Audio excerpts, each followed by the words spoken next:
তুমি যদি ভেবে থাকো আমাকে বিয়ে করছো জন্য আমার উপরে অধিকার খাটাবে, আবার পরীক্ষায় ভালো নাম্বার করবে, তাহলে জীবনের বড় ভুল করবে। আমি তোমাকে একদম স্বামী হিসেবে মানতে পারছি না। তুমি আমার স্টুডেন্ট হয়ে গেছো, সেখানে তোমাকে আমি স্বামী হিসেবে কিভাবে মেনে নিব? আমাকে কি আপনার বাচ্চা লাগে নাকি? আর আমি অলরেডি ভালো স্টুডেন্ট, আমার কারো সাহায্য লাগে না। আমি নিজের যোগ্যতায় A+ পেয়েছি, বুঝতে পারছেন? আর আপনাকে কে বলছে আমাকে স্বামী হিসেবে মেনে নিতে? সরেন, ঘুমাবো, ঘুমাতে দেন। আয়ান কথাটা বলে নদীর শাড়ির আঁচল সরিয়ে দিয়ে শুয়ে পড়ল। নদী আয়নের দিকে তাকিয়ে ফুঁসতে লাগলো। নদী মুখ ভেঙচি দিয়ে ঘুরে শুয়ে পড়ল। আয়ান নদীর দিকে ঘুরে নদীর পিঠের দিকে তাকিয়ে ভাবতে লাগলো। পোকা নিয়ে এসে পিঠের ভিতরে ছেড়ে দিলে কেমন হবে? খুব দেমাগ দেখায় বেআইন করতে। বেশি ভাব নিলে ভাব ভেঙে দিব। এতদিন আপুর জন্য কিছু বলি নাই, এখন কিছু বললে খবর আছে। ওয়েট, আরামে ঘুমানো বের করছি। আয়ন ইচ্ছে করে নদীকে পিছন থেকে জড়িয়ে ধরল। নদী চমকে উঠল সামনের দিকে ঘুরতে।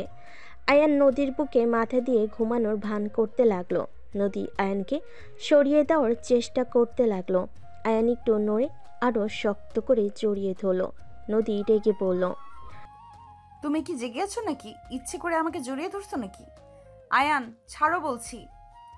আয়ান কিছু না বলে চুপচাপ ঘুমানোর ভান করতে করতে ঘুমিয়ে গেল। নদী ভাবতে লাগলো। ঘুমিয়ে মনে হয় গেছে। উফ। নদী আয়নকে আর না সরিয়ে দিয়ে ওর হাতের উপরে হাত রেখে ঘুমিয়ে গেল। সকালে আয়নের ঘুম ভাঙলে দেখে নদী ওর বুকে মাথা দিয়ে ঘুমিয়ে আছে। আয়ন ভাবতে লাগলো। কাজটা হইল কি? আমি তো ওনার বুকের উপরে ঘুমিয়ে গেছিলাম, এই আবার আমার উপরে কখন ঘুমালো? আয়ন নদীর কোমরের দিকে চোখ গেলে আয়ন আস্তে আস্তে নদীর কোমরের উপর হাত দিয়ে সুড়সুড়ি দিতে লাগলো। নদী ঘুমের ঘরে চুলকাতে লাগলো। আয়ন মিটিমিটি করে হাসতে লাগলো। আয়ন আবার দিতে যাবে, সাথে নদী বিরক্ত হয়ে উঠে পড়ল। দেখে আয়ন ঘুমিয়ে আছে। আয়নকে জড়িয়ে ধরে শুয়ে আছে। নদী আস্তে আস্তে আয়নের হাত সরিয়ে দিয়ে খাট থেকে উঠে পড়ল। নদী আলমারির কাছে গিয়ে শাড়ি বের করে ওয়াশরুমে চলে গেল। আয়ন এক চোখ খুলে দেখে নদী নাই। আয়ন লাফ দিয়ে উঠে ভাবতে লাগলো। উফ, ওই বেডা বিয়ে করে নিয়ে যাওয়া বাদ দিয়ে গার্লফ্রেন্ড নিয়ে পালাইলো, আর ওর হবু বউ আমার কপালে চলে আসলো। কচু, যদি কোনোদিন সামনে পাই লাথি মারবো পিছনে, বজ্জাত পোলা। আয়ান কথাগুলো ভাবছিল, তখনই ফ্রেশ হয়ে নদী ওয়াশরুম থেকে বের হয়ে দেখে আয়ন কিছু নিয়ে ভাবছে। আয়ানকে দেখে নদী বলে ওঠে। ওই কি ভাবো এত? নদীর কণ্ঠ শুনে আয়ন পিছনে তাকিয়ে বলে, কিছু না। আয়ন কথাটা বলে উঠে আলমারি থেকে শার্ট প্যান্ট বের করে নদীর মাথা থেকে তোয়ালে খুলে নিলে। নদী রাগী লুক নিয়ে তাকিয়ে কিছু বলবে, সাথে সাথে আয়ন ঠোঁটে কিস করে দিয়ে বলে, জামাই কোনো কিছু নিলে রাগ করতে হয় না। তোমাকে তো আমি। কিস করবেন নাকি? নদী থাপ্পড় মারতে যাবে, সাথে সাথে নদীর হাত ধরে আরেক হাত দিয়ে কোমর চেপে ধরে টান দিয়ে কাছে নিয়ে এসে দুহাত পিছনে ধরে বলে, এত রাগ ভালো না বউ, তুমি যে হট, তোমাকে তো খালি আদর করতে ইচ্ছে করছে। এতদিন তো বড় হাপু হিসেবে দেখছি, তাই কখনো সেইভাবে তোমার দিকে তাকাই নাই। এখন তোমাকে দেখে আমি পুরো ফিদা হয়ে গেছি। ভেজা চুলে তোমাকে অসাধারণ লাগছে, তোমাকে দেখে নেশা লেগে যাচ্ছে। আয়নের কথা শুনে নদী ধাক্কা দিলে আয়ন সাথে সাথে দেওয়ালের সাথে ঠেকে গেল। নদীর দিকে হাসি দিয়ে কিছু বলার আগে নদী বলে উঠল, ছি, তোকে ভদ্র নম্র ভেবে এসেছি। এতদিন তোকে নিয়ে কত প্রশংসা করছি সবার কাছে, আর তুই সবার সামনে নিজেকে যেভাবে প্রেজেন্ট করস, আসলে তো তুই তেমন না। কতটা নোংরা তুই! তোর জায়গায় আমি থাকলে আমি তো কখনোই এভাবে কথা বলতাম না। কথা বলা তো দূর, তাকাতামও না। আমি তোর কলেজের ম্যাম, তোর উচিত আমাকে সম্মান করা। আমাকে দেখলে তোর লজ্জা পাওয়া উচিত। আর আমাকে তুই বলস আমি হট? নদীর কথা শুনে আয়ন নদীর হাত ধরে টান দিয়ে নিজের সাথে জড়িয়ে নিয়ে বলে, মাই ডিয়ার ম্যাম, ভুলে যাচ্ছেন আপনি আমার স্ত্রী। আমি মেয়ে না যে শরম পাবো। আমার বউকে আমি যা ইচ্ছে বলবো, এইটা আমার ব্যাপার। আপনি কলেজে ম্যাম, বাসায় আমার বউ, এটাই আপনার পরিচয়। ছাড় বলছি। আর তোর বউয়ের পরিচয় নিয়ে আমার থাকা লাগবে নাকি? ভুলে যাস না, এটা আমার বাপের বাড়ি। তোকে এখানে আমার বাবা আশ্রয় দিয়েছে বলে থাকতে পারতেছিস। এখন আমার শ্বশুর বাড়ি, আমি এখন নিশ্চিন্তে থাকবো। আগে ভাবতাম আমার ভাগ্য অনেক খারাপ, আমার বাবা মা নাই, আমার বোন আমাকে বড় করছে, অনেক কষ্ট অভাবে বড় হয়েছি, অনেক অভিযোগ ছিল, এখন আর নাই। আপনার মতো হট একটা বউ পাইছি, সাথে বড়লোক শ্বশুর বাড়ি। আয়নের কথা শুনে নদী রাগ কন্ট্রোল করতে না পেরে আয়নের মুখে থুতু দিয়ে বলে, তোর বোন কত ভালো, আর তুই মানুষের বাচ্চা হতে পারস না। তোর বোন সহজ সরল, আর তুই হইছস শিয়ানা। অতি উড়া উড়িস না। যদি আমার ফ্যামিলির কেউ বুঝতে পারে তুই আমাকে বিয়ে করছস আমাদের সম্পদের জন্য, আর আমি যদি অভিযোগ করি তুই আমার সাথে বাজে ব্যবহার করস, তুই সবার সামনে যত ভদ্র দেখাস ততটা ভদ্র তুই না, তাহলে তোকে তোর বোনকে ঘাট ধাক্কা দিয়ে বের করে দিবে। আয়ন নদীকে ছেড়ে দিয়ে ওর শাড়ির আঁচল নিয়ে মুখে লাগা থুতুগুলো মুছতে মুছতে বলতে লাগলো, আমি একবারও বলি নাই তোমাদের সম্পদের জন্য তোমাকে বিয়ে করছি। তোমাদের সম্পদে আমি থুতু দেই। আমার পড়াশোনা শেষ হইলে আমি তোমাদের সব ঋণ শোধ করে দিব। নিজে ভালো চাকরি নিয়ে তোমাকে ভাড়া বাসায় থাকবো।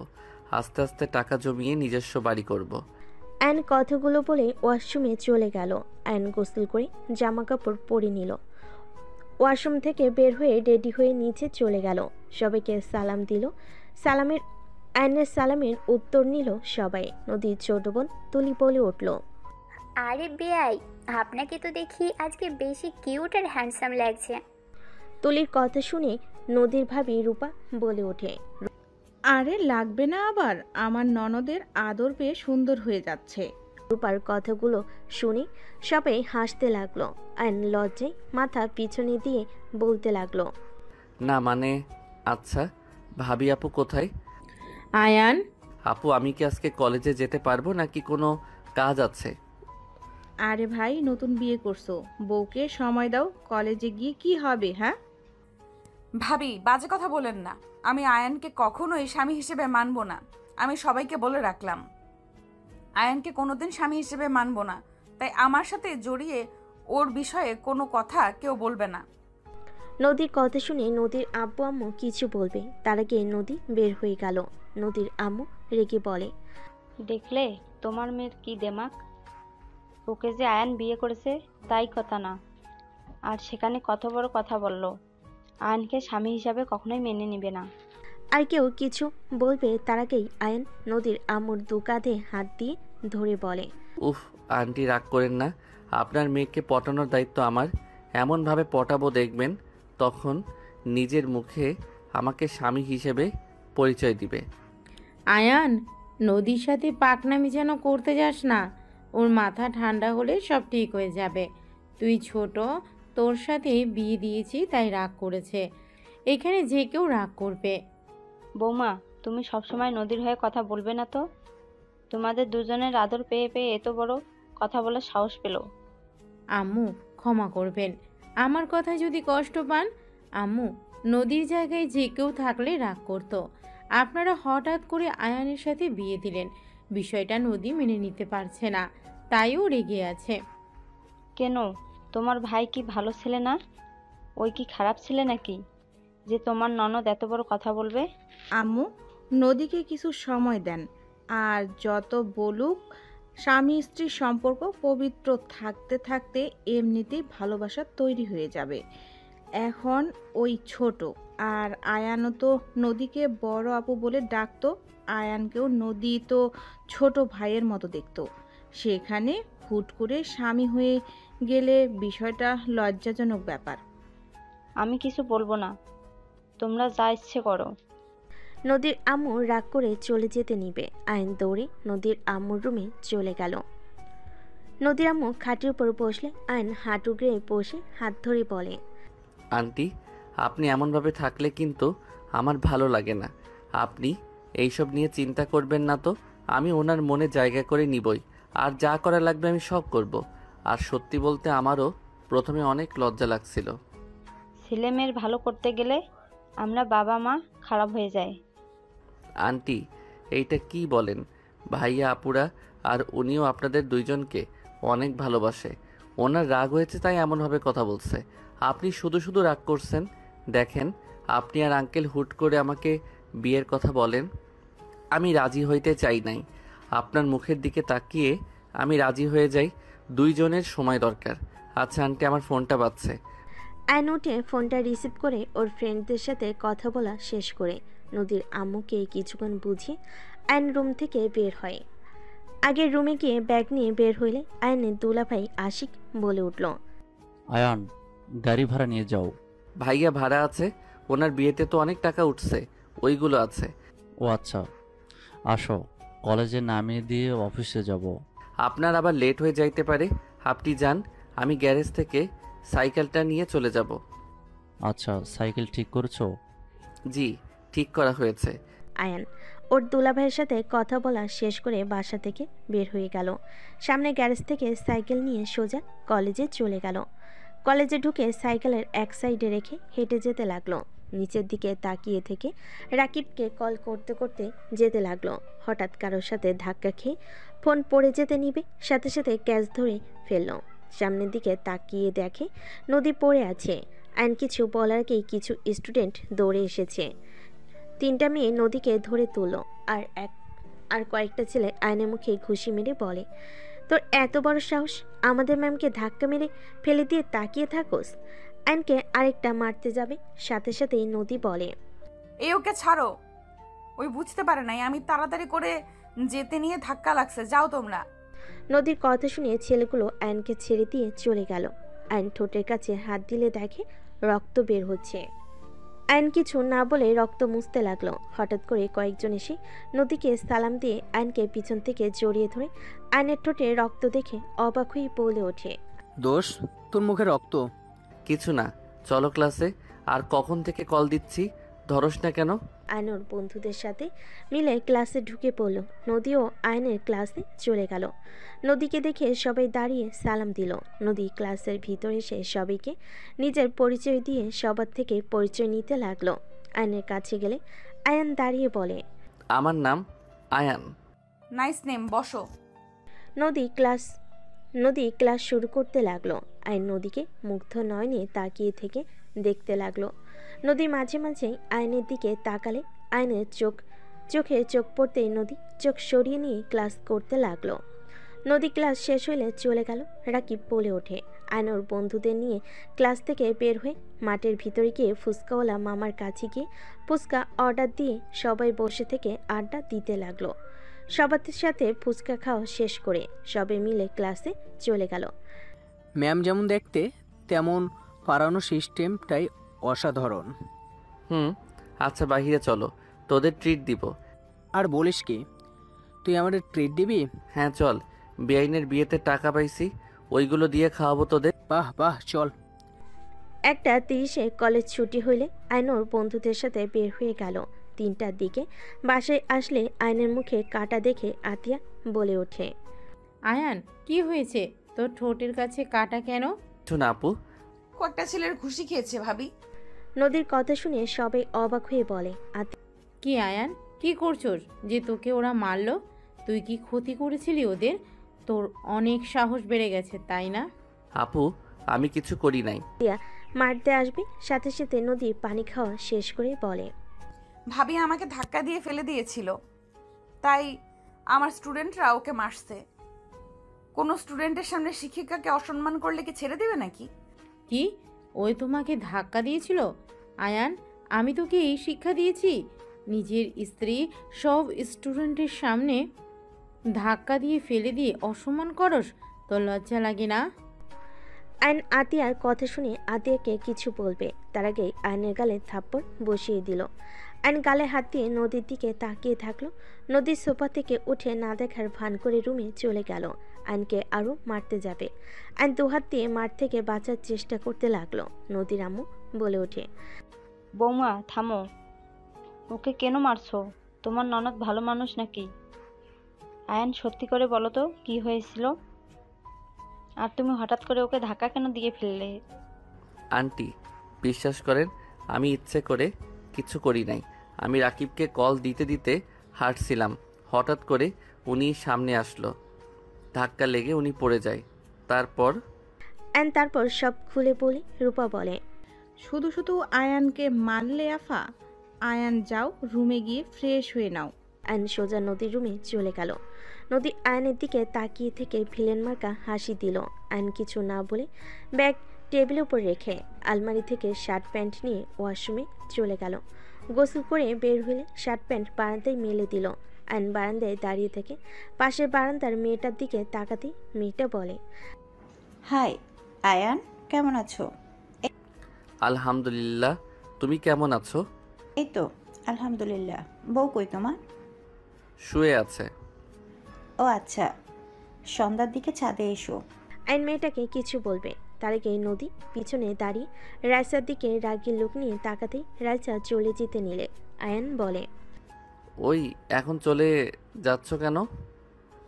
আমার কথা তো শুনে যাবে নাকি? পরে শুনবো। কথাটা বলে চলে গেল। নদী খাটের কাছে চলে গেল। আইন কিছুক্ষণ সামনের দিকে তাকিয়ে থেকে রুমের দিকে তাকিয়ে দেখে নদী খাটের উপর পা ঝুলিয়ে বসে আছে।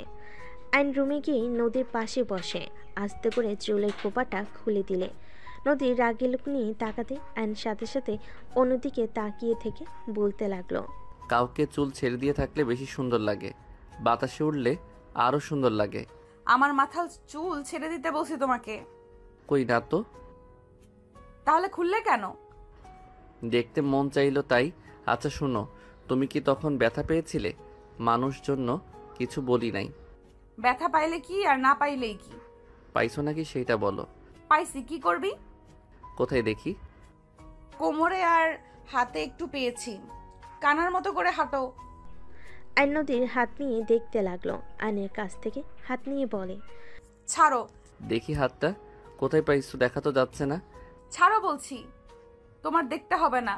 দেখাবে নাকি জোর করে কিস করব? বেয়াদব, এখানে ব্যথা পাইছি, কি করবি? হ্যাঁ। নদীর কথা শুনে আইন দুষ্টামির হাসি দিয়ে বলে, আমি তো ব্যথার জায়গায় কিস করতে চাইলাম, তাহলে কিস করি। আইন নদীর বুকের দিকে যেতে যাবে আইনের মুখ ধরে বলতে লাগলো, আমি রেগে বলছি, একদম কাছে আসবে না, মারবো কিন্তু। রেগে বসে কেউ রোমান্স করার জন্য বুকের দিকে দেখায় নাকি? নিশ্চয়ই তোমার আমার ভালোবাসা পেতে ইচ্ছা করছে, এত লজ্জা পাও না? নদী আইনের মাথা সরিয়ে দিয়ে লাফ দিয়ে উঠে দৌড়ে রুম থেকে বের হয়ে গেল। আইন খিলখিল করে হাসতে হাসতে খাটের উপরে গড়াগড়ি খেতে লাগলো। নদী পিছিয়ে এসে দরজার আড়াল থেকে আয়নের হাসি দেখে নিজের অজান্তে মুখে হাসি ফুটে উঠল। আয়নের ফোন বেজে উঠলে আয়ন কলটা রিসিভ করলো। আসসালামু আলাইকুম। কে? আমি। ও আমার নাম্বার কোথায় পেলেন? আয়ান, বাসায় ফিরে আয় বাবা, আর কত আমাদের শাস্তি দিবি? বাই। আয়ন কল কেটে দিল। আয়নের ফোন বাজতে লাগলো। আয়ন ফোন বন্ধ করে রেখে রুম থেকে বের হয়ে গেল। আয়ন নিচে গেলে তুলি বলে ওঠে, আয়ান, একটু বের হব, তুমি কি আমাকে নিয়ে যাবে? কোথায় যাবে? প্রতিদিন যেখানে যাই সেখানেই। ও আচ্ছা। প্রতিদিন তুই কোথায় যাস রে? ওনার ফ্রেন্ডদের সাথে আড্ডা দিতে যাই। ও তা তুলি, তুই একা যা, প্রতিদিন ওকে নেওয়ার কি দরকার? আয়ান গেলে বান্ধবীরা ফ্রিতে খাওয়াই। তুলি কথাটা বলে হাসতে লাগলো। সবাই ভুল কুচকে তাকায়। নদী বলে ওঠে, মানে কি? মানে আসলে ও তুমি তো আয়ানকে স্বামী হিসেবে মানোই না, তাই তোমাকে বলে কিছু হবে না। আয়ানকে নিয়ে গেলে আমার ফ্রেন্ডরা আয়ানের প্রেমে হাবুডুবু খাচ্ছে। আয়ান ওদের সাথে কথা বললে ওরা ফিদা। এদিকে আমি যা ইচ্ছে অর্ডার দিই খেতে থাকি, সব বিল ওরা দেয়। ঘোরা থেকে শুরু করে সব ওরা পেমেন্ট করে। আমি আর আয়ান শুধু খাই, ঘুরি ফ্রিতে। তুলি কথাটা বলে হাসতে লাগলো। সবাই শুনে অবাক হয়ে তাকিয়ে আছে। নদী ঠাস করে তুলির গালে থাপ্পড় মেরে দিল, আর আতিয়া আয়নের গালে থাপ্পড় মেরে দিল। আইন তুলি দুজন দুজনের দিকে তাকিয়ে অসহায় চোখে তাকালে আতিয়া বলে ওঠে, মেয়েদের মন নিয়ে খেলা করতে খুব ভালো লাগে তোর, তাই না? সামান্য কিছু টাকার জন্য তুই ওই মেয়েগুলোর সাথে ফ্ল্যাট করস? তোর কোনো ধারণা আছে? আপু আমি কি করলাম? আয়নের গালে আরেকটা থাপ্পড় মেরে বলে, যখন ওই মেয়েগুলো জানতে পারবে তুই ওদের সাথে মজার ছলে এইসব করেছিস, কেমন লাগবে ওদের? কোনো ধারণা আছে তোর? তুলির কথা শুনে নদীর আম্মু অবাক হয়ে বলে, তুই কি করস? মানে তুই জানোস না নিজের রক্তের পরিচয় দিচ্ছিস নাকি? যদি রক্তের পরিচয় দেস তাহলে দরজা খোলা আছে, বের হয়ে যা। ভাবি এসব কি বলছেন? তুই চুপ কর। তুই এত খারাপ, তোকে কি আব্বু টাকা দেয় না? অন্যের টাকায় খাওয়া ঘোরার জন্য দুজন মিলে ওই মেয়েদের সাথে এমন করতে লজ্জা লাগে না? আয়ানকে বাদ দিলাম, ওই ছোট, তুই তো ওর বড়, আর একটা মেয়ে হয়ে এসব করতে লজ্জা করে না? আরে আজব তো, আমি এখানে কি করছি? ওদের আমি বারবার বুঝিয়েছি, দেখ আয়ান ছোট, এসব প্রেম প্রীতি বুঝে না, ওর পিছনে ঘুরে লাভ নেই। ওরা উল্টা আমাকে বলে আমি নাকি আয়ানকে লাভ করি, জন্যই নিয়ে আসি না। আমাকে অনেক ধরনের কথা বলতো, তো আমি কি করব? সেখানে ওদের যদি আয়ানের সাথে কথা বলতে ভালো লাগে, আমার কি দোষ? আয়ান তো আর ওদের সাথে খারাপ কথা বলে না। আয়ান কেমন জানি কথা বলে, ওরা মুগ্ধ হয়ে শুনে আর হাসে। ওদের দোষ আমাদের না, ওদের দোষ আমাদের না, আমরা বারবার করেছি তো। আর আমাকে বলেছিল আয়ানকে পটাবে, সেখান থেকে ওদের চ্যালেঞ্জ অনুযায়ী যাই 1 মাস হয়ে গেছে, আয়ানকে কেউ পটাতে পারেনি। আর এমনিতেও আয়ানেরও লাভ আছে, আমি তো দেখি ভাবি। বাহ ভাইয়া, ওকে আসা যাওয়ার যে ভাড়া ওইটা দেয়, ওই সাইকেলে নিয়ে যাওয়ার কারণে ওই টাকা থাকে, ওটা দিয়ে খাই। প্রতিদিনের 50 টাকা হাত খরচ দিয়ে চলে নাকি? কি? বাট আয়ানকে তো 200 টাকা করে দেওয়ার কথা, নদীর আব্বু তো বলে দিয়েছে। আর 150 টাকা কই যায়? আমার কাছে থাকে। আম্মু আমার দোষ নাই, আতিয়া 50 করে দিতে বলে, এর বেশি দিতে না করেছে। আর যখন ওর খুব দরকার হয় তখন যে টাকা জমা থাকে ওইখান থেকে নিয়ে দিয়ে দেয়। বৌমা, এইটা একটু বেশি করে ফেলছো না আয়নার সাথে? অ্যান্ড আতিয়াকে কিছু বলার সুযোগ না দিয়ে উঠে দাঁড়িয়ে পড়ল। আপু, আমি আমার রক্ত পরিচয় দিচ্ছি, তুমি আমাকে এটা বলতে পারলে? ওকে ঠিক আছে, দরজা তো খোলা তাই না? চলে যাচ্ছি, তুমি থাকো। আজ থেকে আমার দায়িত্ব তোমাকে নিতে হবে না। ধন্যবাদ আমাকে 8 বছর লালন পালন করার জন্য। এই ঋণ আমি হয়তো শোধ করতে পারবো না, বাট ভাই হয়ে আমার কর্তব্য আমি পালন করার চেষ্টা করব। আয়ন চোখের পানি গড়িয়ে পড়তে আয়ন মুছে চলে যেতে লাগলো। আশিক নদীর আপু রূপা আয়নকে আটকানোর জন্য হাত ধরে। আতিয়া বলে ওঠে, আম্মু, রূপা আশিক ছেড়ে দাও, বড় হয়ে গেছে, আমাকে ছাড়া সে অনেক কিছু করতে শিখে গেছে, চলে যেতে দেন। আর নদী ও আয়ানকে স্বামী হিসেবে মানে না, তাই কোনো চিন্তার বিষয় নেই যে ওই চলে গেছে নদী কষ্ট পাবে। বাহ, এইটা হবে। যা চলে যা চলে। আয়ান, দাঁড়িয়ে আছোস কেন? আতিয়া পাগল হয়ে গেছো নাকি? ওই একা কোথায় যাবে? আর তুমি ওকে ছাড়া থাকতে পারবে নাকি? এই দুনিয়াতে আমরা সারা, তোমাদের কোনো আত্মীয় আছে নাকি? কোথায় থাকবে ওই ভালো জানে, না হলে এত বছর কিছু না, আজ বলে বের হয়ে যাবে। বাহ, বড় হয়ে গেছে তো, যেতে দাও। বৌমা, বেশি বোঝা ঠিক না। আতিয়া আয়নের দিকে ধমকে সুরে বলে, তোকে যেতে বলেছি না? যা, বের হ। দাঁড়িয়ে আমার দিকে কি দেখোস? যা, ভাবতেছ সম্পূর্ণ ভুল, তোকে ছাড়া ভালোই থাকবো, বের হ। অ্যান্ড আশিকের হাত সরিয়ে দিয়ে বের হয়ে গেল। আশিক দৌড়ে আয়নের পিছন যেতে লাগলো। আয়ন কোনো কথা না শুনে বের হয়ে গেল। আতিয়ার চোখের পানিগুলো টলমল করতে লাগলো। রূপা আতিয়ার দিকে তাকিয়ে বলে, বের হয়ে যেতে বলে এখন কাঁদছো কেন? শুধু শুধু ওকে বের করে দিলে। ভাবি, আপনি এমনটা করে ঠিক করলেন না। আয়ন এসব করতে চায় নাই, আমি জোর করেছিলাম। আতিয়া কারো কোনো কথা না শুনে দৌড়ে চলে গেল রুমে। এদিকে আয়ন সিএনজিতে উঠে চলে গেল। আশিক বাসার ভিতরে গেলে নদীর আম্মু বলে, কি হলো, আয়ান আসলো না? না, সিএনজিতে উঠে চলে গেল। আর তুলি ফালতু কাজের ভেতরে ওকে জড়াতে হবে কেন? আমি কি জানতাম ভাবি এত রেগে যাবে? আর এখানে এত রেগে যাওয়ার তো কোনো কারণ আমি দেখি না। নদীর থাপ্পড় মালে তুলি চুপ হয়ে গেল। নদী রুমে চলে গেল। তুলি কান্না করতে করতে রুমে চলে গেল। 5 দিন পর। আশিক, আয়ানকে কি খুঁজে পেয়েছো? ওর বন্ধুদের থেকে কোনো খবর পাইছো? 5 দিন পর আতিয়াকে এত উতলা দেখে সবাই অবাক হয়ে তাকালো। আশিক অবাক হয়ে বলল, আয়ানের খবর শুনে কি করবে? ওকে পাইলে কি আর না পাইলে কি? তুমি তো 5 দিন ওর নাম শুনতে চাইলে না। আজ আবার কি হলো যে ওর খোঁজ চাচ্ছ? আশিক, ওই আমার ভাই। আমি রাগ করেছিলাম। আমি রাগের বশে একটা কথা বলে দিয়েছি, তাই বলে ও বাসা থেকে বের হয়ে যাওয়ার কথা বলবে? আমি কি আমার ভাইকে শাসনও করতে পারবো না নাকি? শোনো, আমাদেরও ভাই বোন আছে। আমার আম্মুও কোনোদিন তোমার মতো করে শাসন করে নাই। আমার আম্মু আব্বু কি কম রাগী নাকি?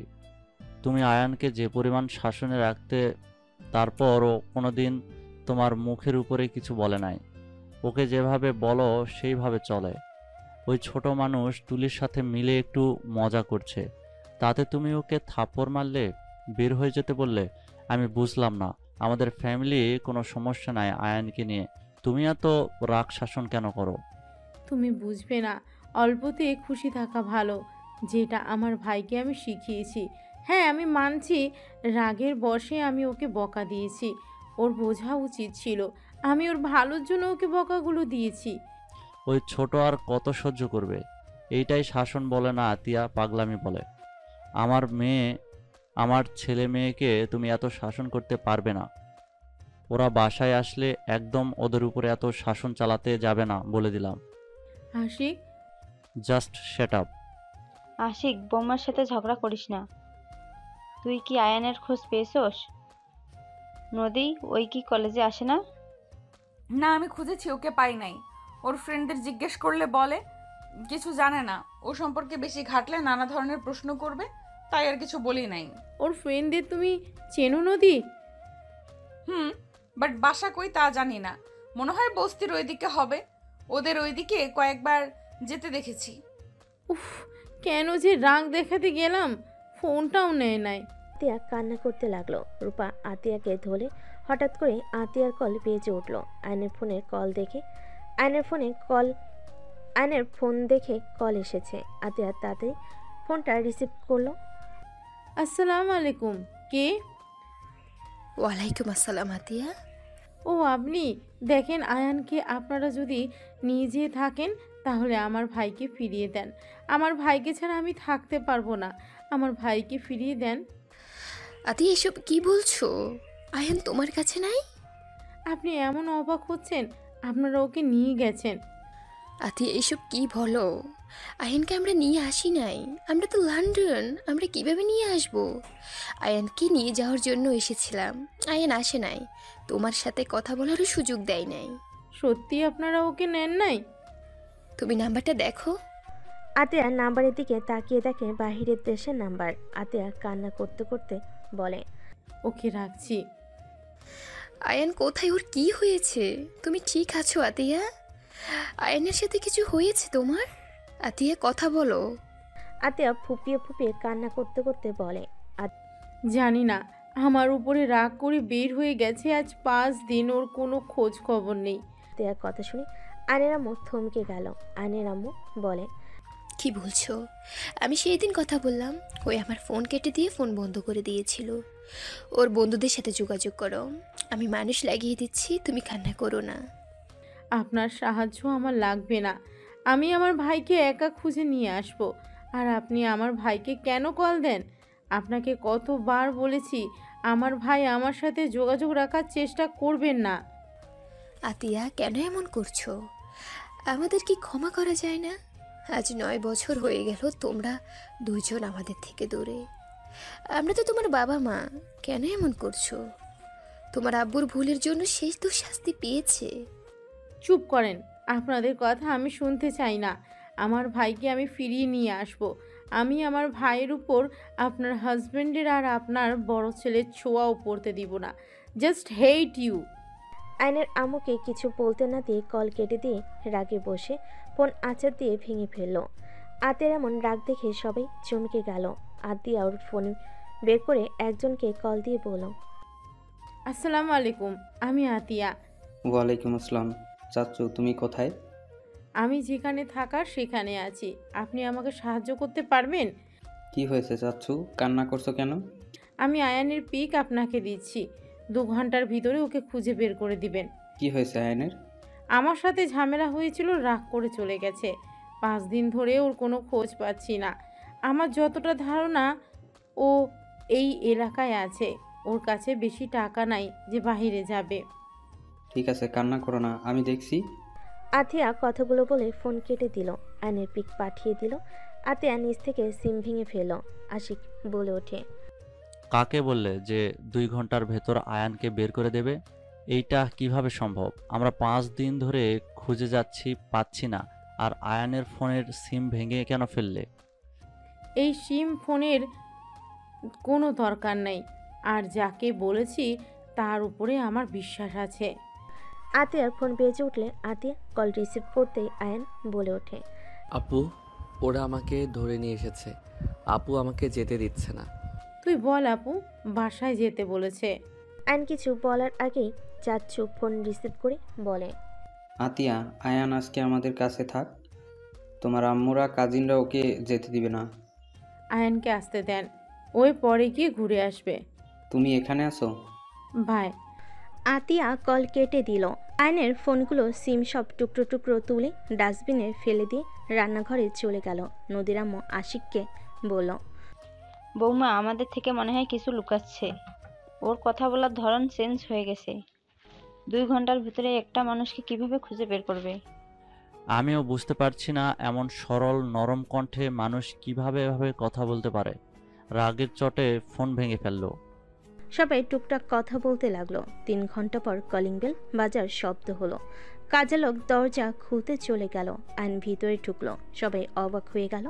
আতিয়ার সামনে কাপা কাপা কণ্ঠে পড়ল, আই এম সরি। লাস্টে 37 কার নাম্বার? আয়ান থমকে গেল। আয়ন ভয় ঢোক গিলে বলে, না মানে। আয়নের গালে সজোরে থাপ্পড় মেরে কলার ধরে বলে, না মানে কি? লাস্টে 37 কার? উত্তর দে আমাকে। আপু, আই এম সরি। আয়ন আতিয়াকে জোর করে জড়িয়ে ধরে কান্না করতে করতে বলে, আপু, আমাকে ক্ষমা করে দাও। বিশ্বাস করো, আমি তোমাকে ছাড়া কোথাও যাব না। উনি আমাকে কল দেয়, আমি ব্লগ দিতে গিয়েও পারি না। আমার ওনার কণ্ঠ শুনতে ভালো লাগে। ছাড় আমাকে, তাহলে চলে যা। তোকে কে থাকতে বলেছে এখানে? চলে যা। আমি তো খারাপ বোন, তোকে কোনো স্বাধীনতা দেই না। আমি সব সময় শাসনে রাখি। চলে যা তুই। আপু, আই এম সরি। প্লিজ আমাকে ক্ষমা করে দাও। আমার ভুল হয়ে গেছে। আমি আর ওনার ফোন রিসিভ করব না। উনি বারবার আমাকে কল করে। আমি কতবার বলছি আমাকে কল দিবেন না। আমি ফোন বন্ধ করে রাখি। ফোন চালু করলে ওনার 1000টা কল আসে। আমাকে আগে কেন বলস নাই? আমার থেকে আর কি কি লুকাচ্ছিস তুই? আর তুই এই 5 দিন কোথায় ছিলি? আপু, আমি একটা জব দিয়েছি, ওইখানে থাকা খাওয়া সব ফ্রি। মাসে 10,000 টাকা দিবে। তোকে জব নিতে কে বলেছে? আপু, আমি তো বড় হয়েছি, এখন আমার স্ত্রীও আছে। বউকে কিছু কিনে দিতে গেলে সেই তোমার থেকে চাইতে হবে বা দুলাভাইয়ের থেকে। আমার এইটা মোটেও ভালো লাগবে না। নিজে সবার ঘাড়ে বসে খাচ্ছি, আবার বউকে কিছু দিতে গিয়ে তাদের থেকে যদি নিতে হয়। ওই, তোকে আমি বলছি আমাকে কিছু গিফট করতে? ওই তোর বয়স কত? এত পাকনামি তোকে কে করতে বলছে? ফাজলামি করস তুই, তাই না? সবাইকে টেনশনে ফেলে ফাজলামি করস। আতিয়াকে আয়ন ছেড়ে দিয়ে নদীর দিকে তাকালে আয়ন বলে, আই এম সরি। আমাকে প্লিজ সবাই ক্ষমা করে দেন। আমি কাউকে চিন্তায় ফেলতে চাই নাই। আপু আমাকে সেই দিন এমন কিছু বলছিল, আমি বিষয়টা মেনে নিতে পারছিলাম না। এই কি এমন বলছে তোকে? তোর বোন তো তোকে মাঝে মাঝে রেগে বাড়ি থেকে বের হয়ে যেতে পারে। সেখানে এতদিন যাস নাই, সেদিন কেন গেলি? বের হওয়ার ব্যাপারে আমার খারাপ লাগে নাই। আমার খারাপ লাগছে আপু আমাকে রক্তের পরিচয় দেওয়ার কথা শুনে। আমি কি এমন করছিলাম? আমি তো জাস্ট ওই মেয়েদের সাথে কথা বলতাম মজা করে। এর থেকে তো আমি কোনো বাজে কথা ভিতরে বা তাদের দিকে বাজেভাবে তাকাইও নাই।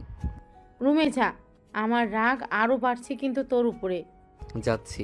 আর একটা কথা বলার আছে। কি কথা? আপু, সাথী মেয়েটা আমার পিছনে লাগছে। সাথীকে? যে আমাকে ধরে নিয়ে গেছিল, ওনার ছোট মেয়ে, আমাদের পাশে কলেজে নাকি পড়ে। ও, তুই এড়িয়ে যাবি? আর তুই বিয়ে করছিস এটা কাউকে জানানোর দরকার নেই। আপু, না জানালে ওরা বিয়ে কথা বলছে। আমার পড়াশোনা শেষ হইলে অনুষ্ঠান করবে।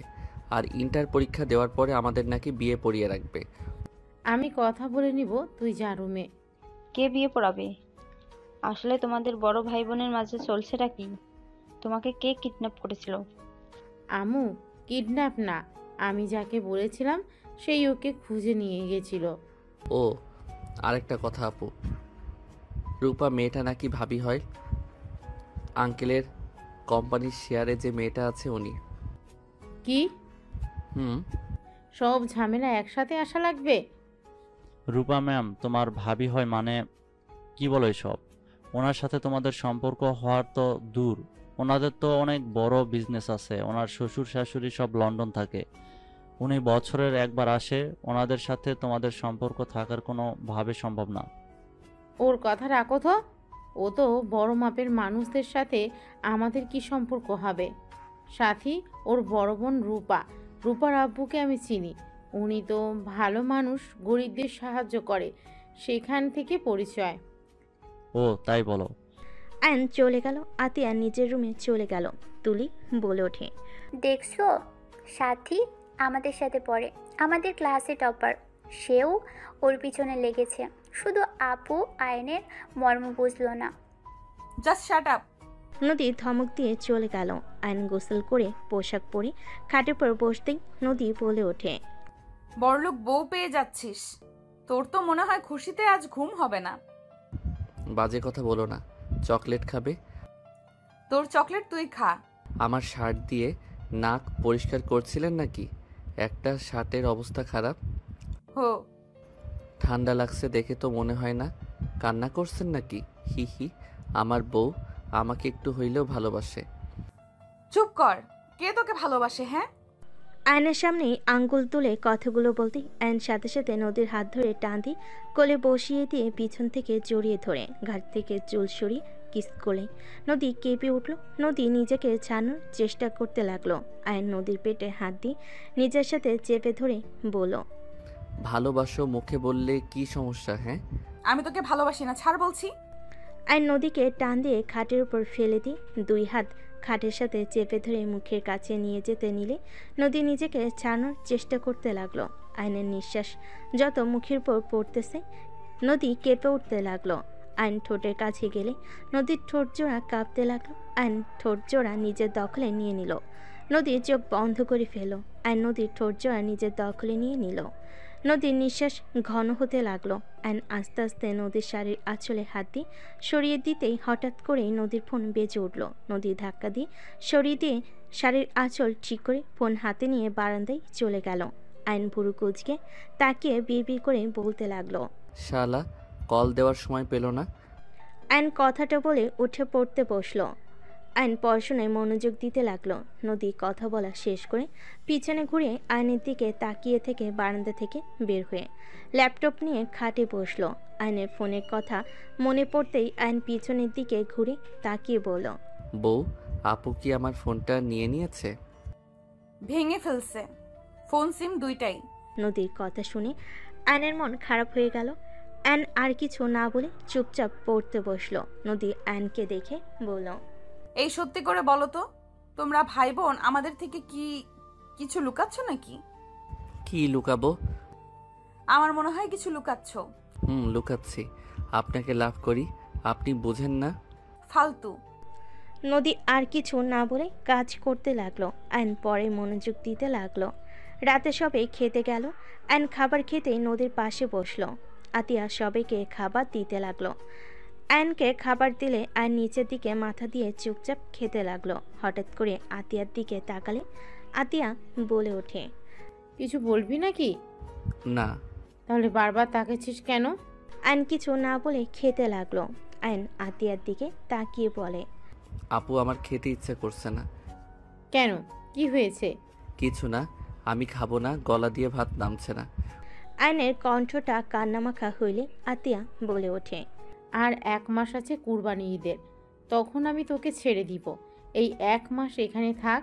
আর নদী তোকে যেহেতু পছন্দ করে না, নদী তুমি আয়ানকে ডিভোর্স দিয়ে দিও, ও এখান থেকে একেবারের জন্য চলে যাবে। আতিয়ার কথা শুনে নদীর বুকটা কেঁপে উঠল। আয়নের দিকে তাকালো। নদীর আম্মু বলে, এইসব কি বলো? ডিভোর্স দিব মানে? আর আয়ান এবার কোথায় যাবে? আম্মু দেখেন, নদী আয়ানকে অপছন্দ করে, সেখানে জোর করে কোনো সম্পর্ক রাখা উচিত না। আমার মনে হয় ডিভোর্স দেওয়া ভালো। আমাদের জন্য দুইজন একে অপরকে অপছন্দ করে জোর করে একই ছাদে থাকছে আমাদের জন্য।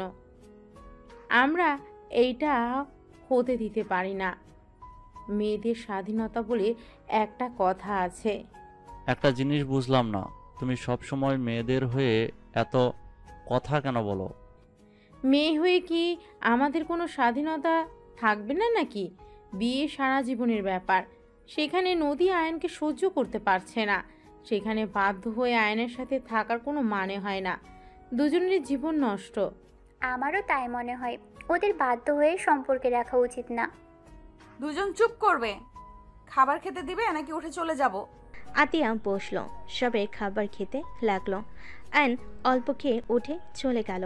আয়ন রুমে গিয়ে বসে থেকে ভাবতে লাগলো। উনি কি আসলে আমাকে ভালোবাসে না নাকি?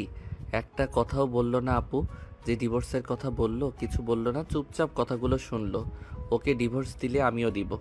আমিও চাই না জোর করে ওনার সাথে থাকতে। ভালো লাগছে না, চারিদিকে শুধু অশান্তি। আয়ন কথাগুলো ভাবতে লাগলো। আয়ন খাটের এক কোণে শুয়ে থেকে কথাগুলো ভাবতে লাগলো। নদী রুমের ভিতরে এসে আয়নকে ভাবতে দেখে কিছু বলল না। খাটে শুয়ে লাইট অফ করে দিল। ডিম লাইট জ্বালিয়ে উপরের দিকে তাকিয়ে থাকতে লাগলো। আয়ন নদীর হাতের উপরে মাথা দিয়ে পেট উপরে হাত রেখে জড়িয়ে ধরে বলল, তুমি কি সত্যি আমাকে ডিভোর্স দিবে? আচ্ছা, আমাকে কি সত্যি ভালোবাসা যায় না? আমি অন্য কাউকে ভালোবাসি। নদীর কথা শুনে আয়নের বুকের ভিতর কেঁপে উঠল। আয়ন এক সেকেন্ডের ভিতরে নদীর উপর থেকে হাত সরিয়ে নিল। আয়ন খাট থেকে নেমে বালিশ নিয়ে সোজা সোফায় চলে গেল। নদীর চোখের পানিগুলো গড়িয়ে পড়ল। নদী মনে মনে ভাবতে লাগলো, এই তোমার ভালোবাসা আয়ান? অন্য কাউকে ভালোবাসি শুনে আমার পাশের জায়গাটা ছেড়ে দিলে? নিজের স্ত্রীকে নিজের করে রাখার বয়স তোমার হয় নাই। কিভাবে নিজের জায়গায় ধরে রাখতে হয় সেটা তুমি জানো না আয়ান। নদী কথাগুলো ভাবতে ভাবতে চোখের পানি ফেলতে ফেলতে ঘুমিয়ে গেল।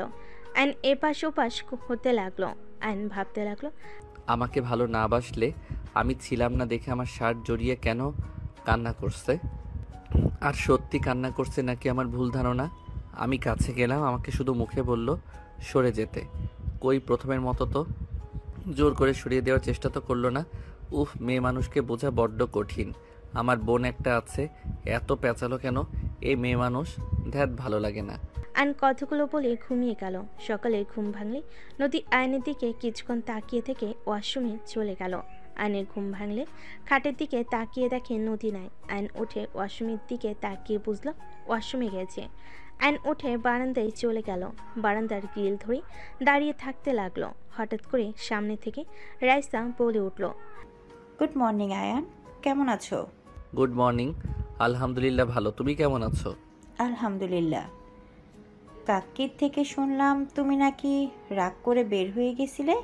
ওই আর কি। আর এমন করবে না, তুমি তো জানো ভাবি তোমাকে কত ভালোবাসে। যাই হোক, তোমার বাসার সবাই কেমন আছে? আলহামদুলিল্লাহ। তা বাসায় আসো, ঘুরে যাও। আম্মু আব্বু তোমার কথা জিজ্ঞেস করে। ছেলেটা কোথায়, রাগ করে গেল? যাবো এক সময়, কলেজে যেতে হবে। ওকে যাও। রাইসা চলে গেলে আয়ন পিছনে ঘুরে তাকালে দেখে নদী তাকিয়ে আছে। আয়ন কিছু না বলে নিচের দিকে তাকিয়ে আলমারির কাছে গিয়ে শার্ট প্যান্ট নিয়ে ওয়াশরুমে চলে গেল।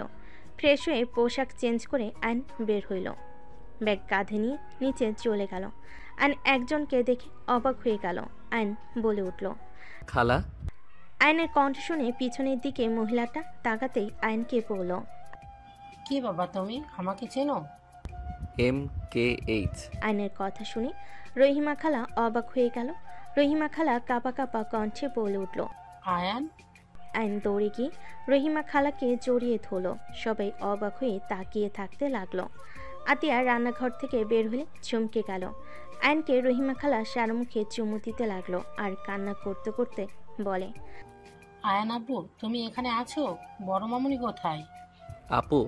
আয়নের কথা শুনে রহিমা খালা পিছনে ঘুরে তাকাতেই আতিয়াকে দেখে বলে, মামুনি কেমন আছেন?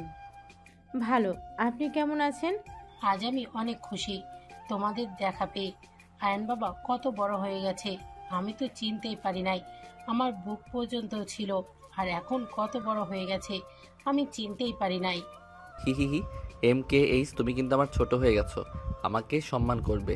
আমি তোমার আব্বু হয়ে গেছি। আয়নের কথা শুনে রহিমা খালা ফিক করে হেসে বলে, একদম, আপনি আমার আব্বু হয়ে গেছেন।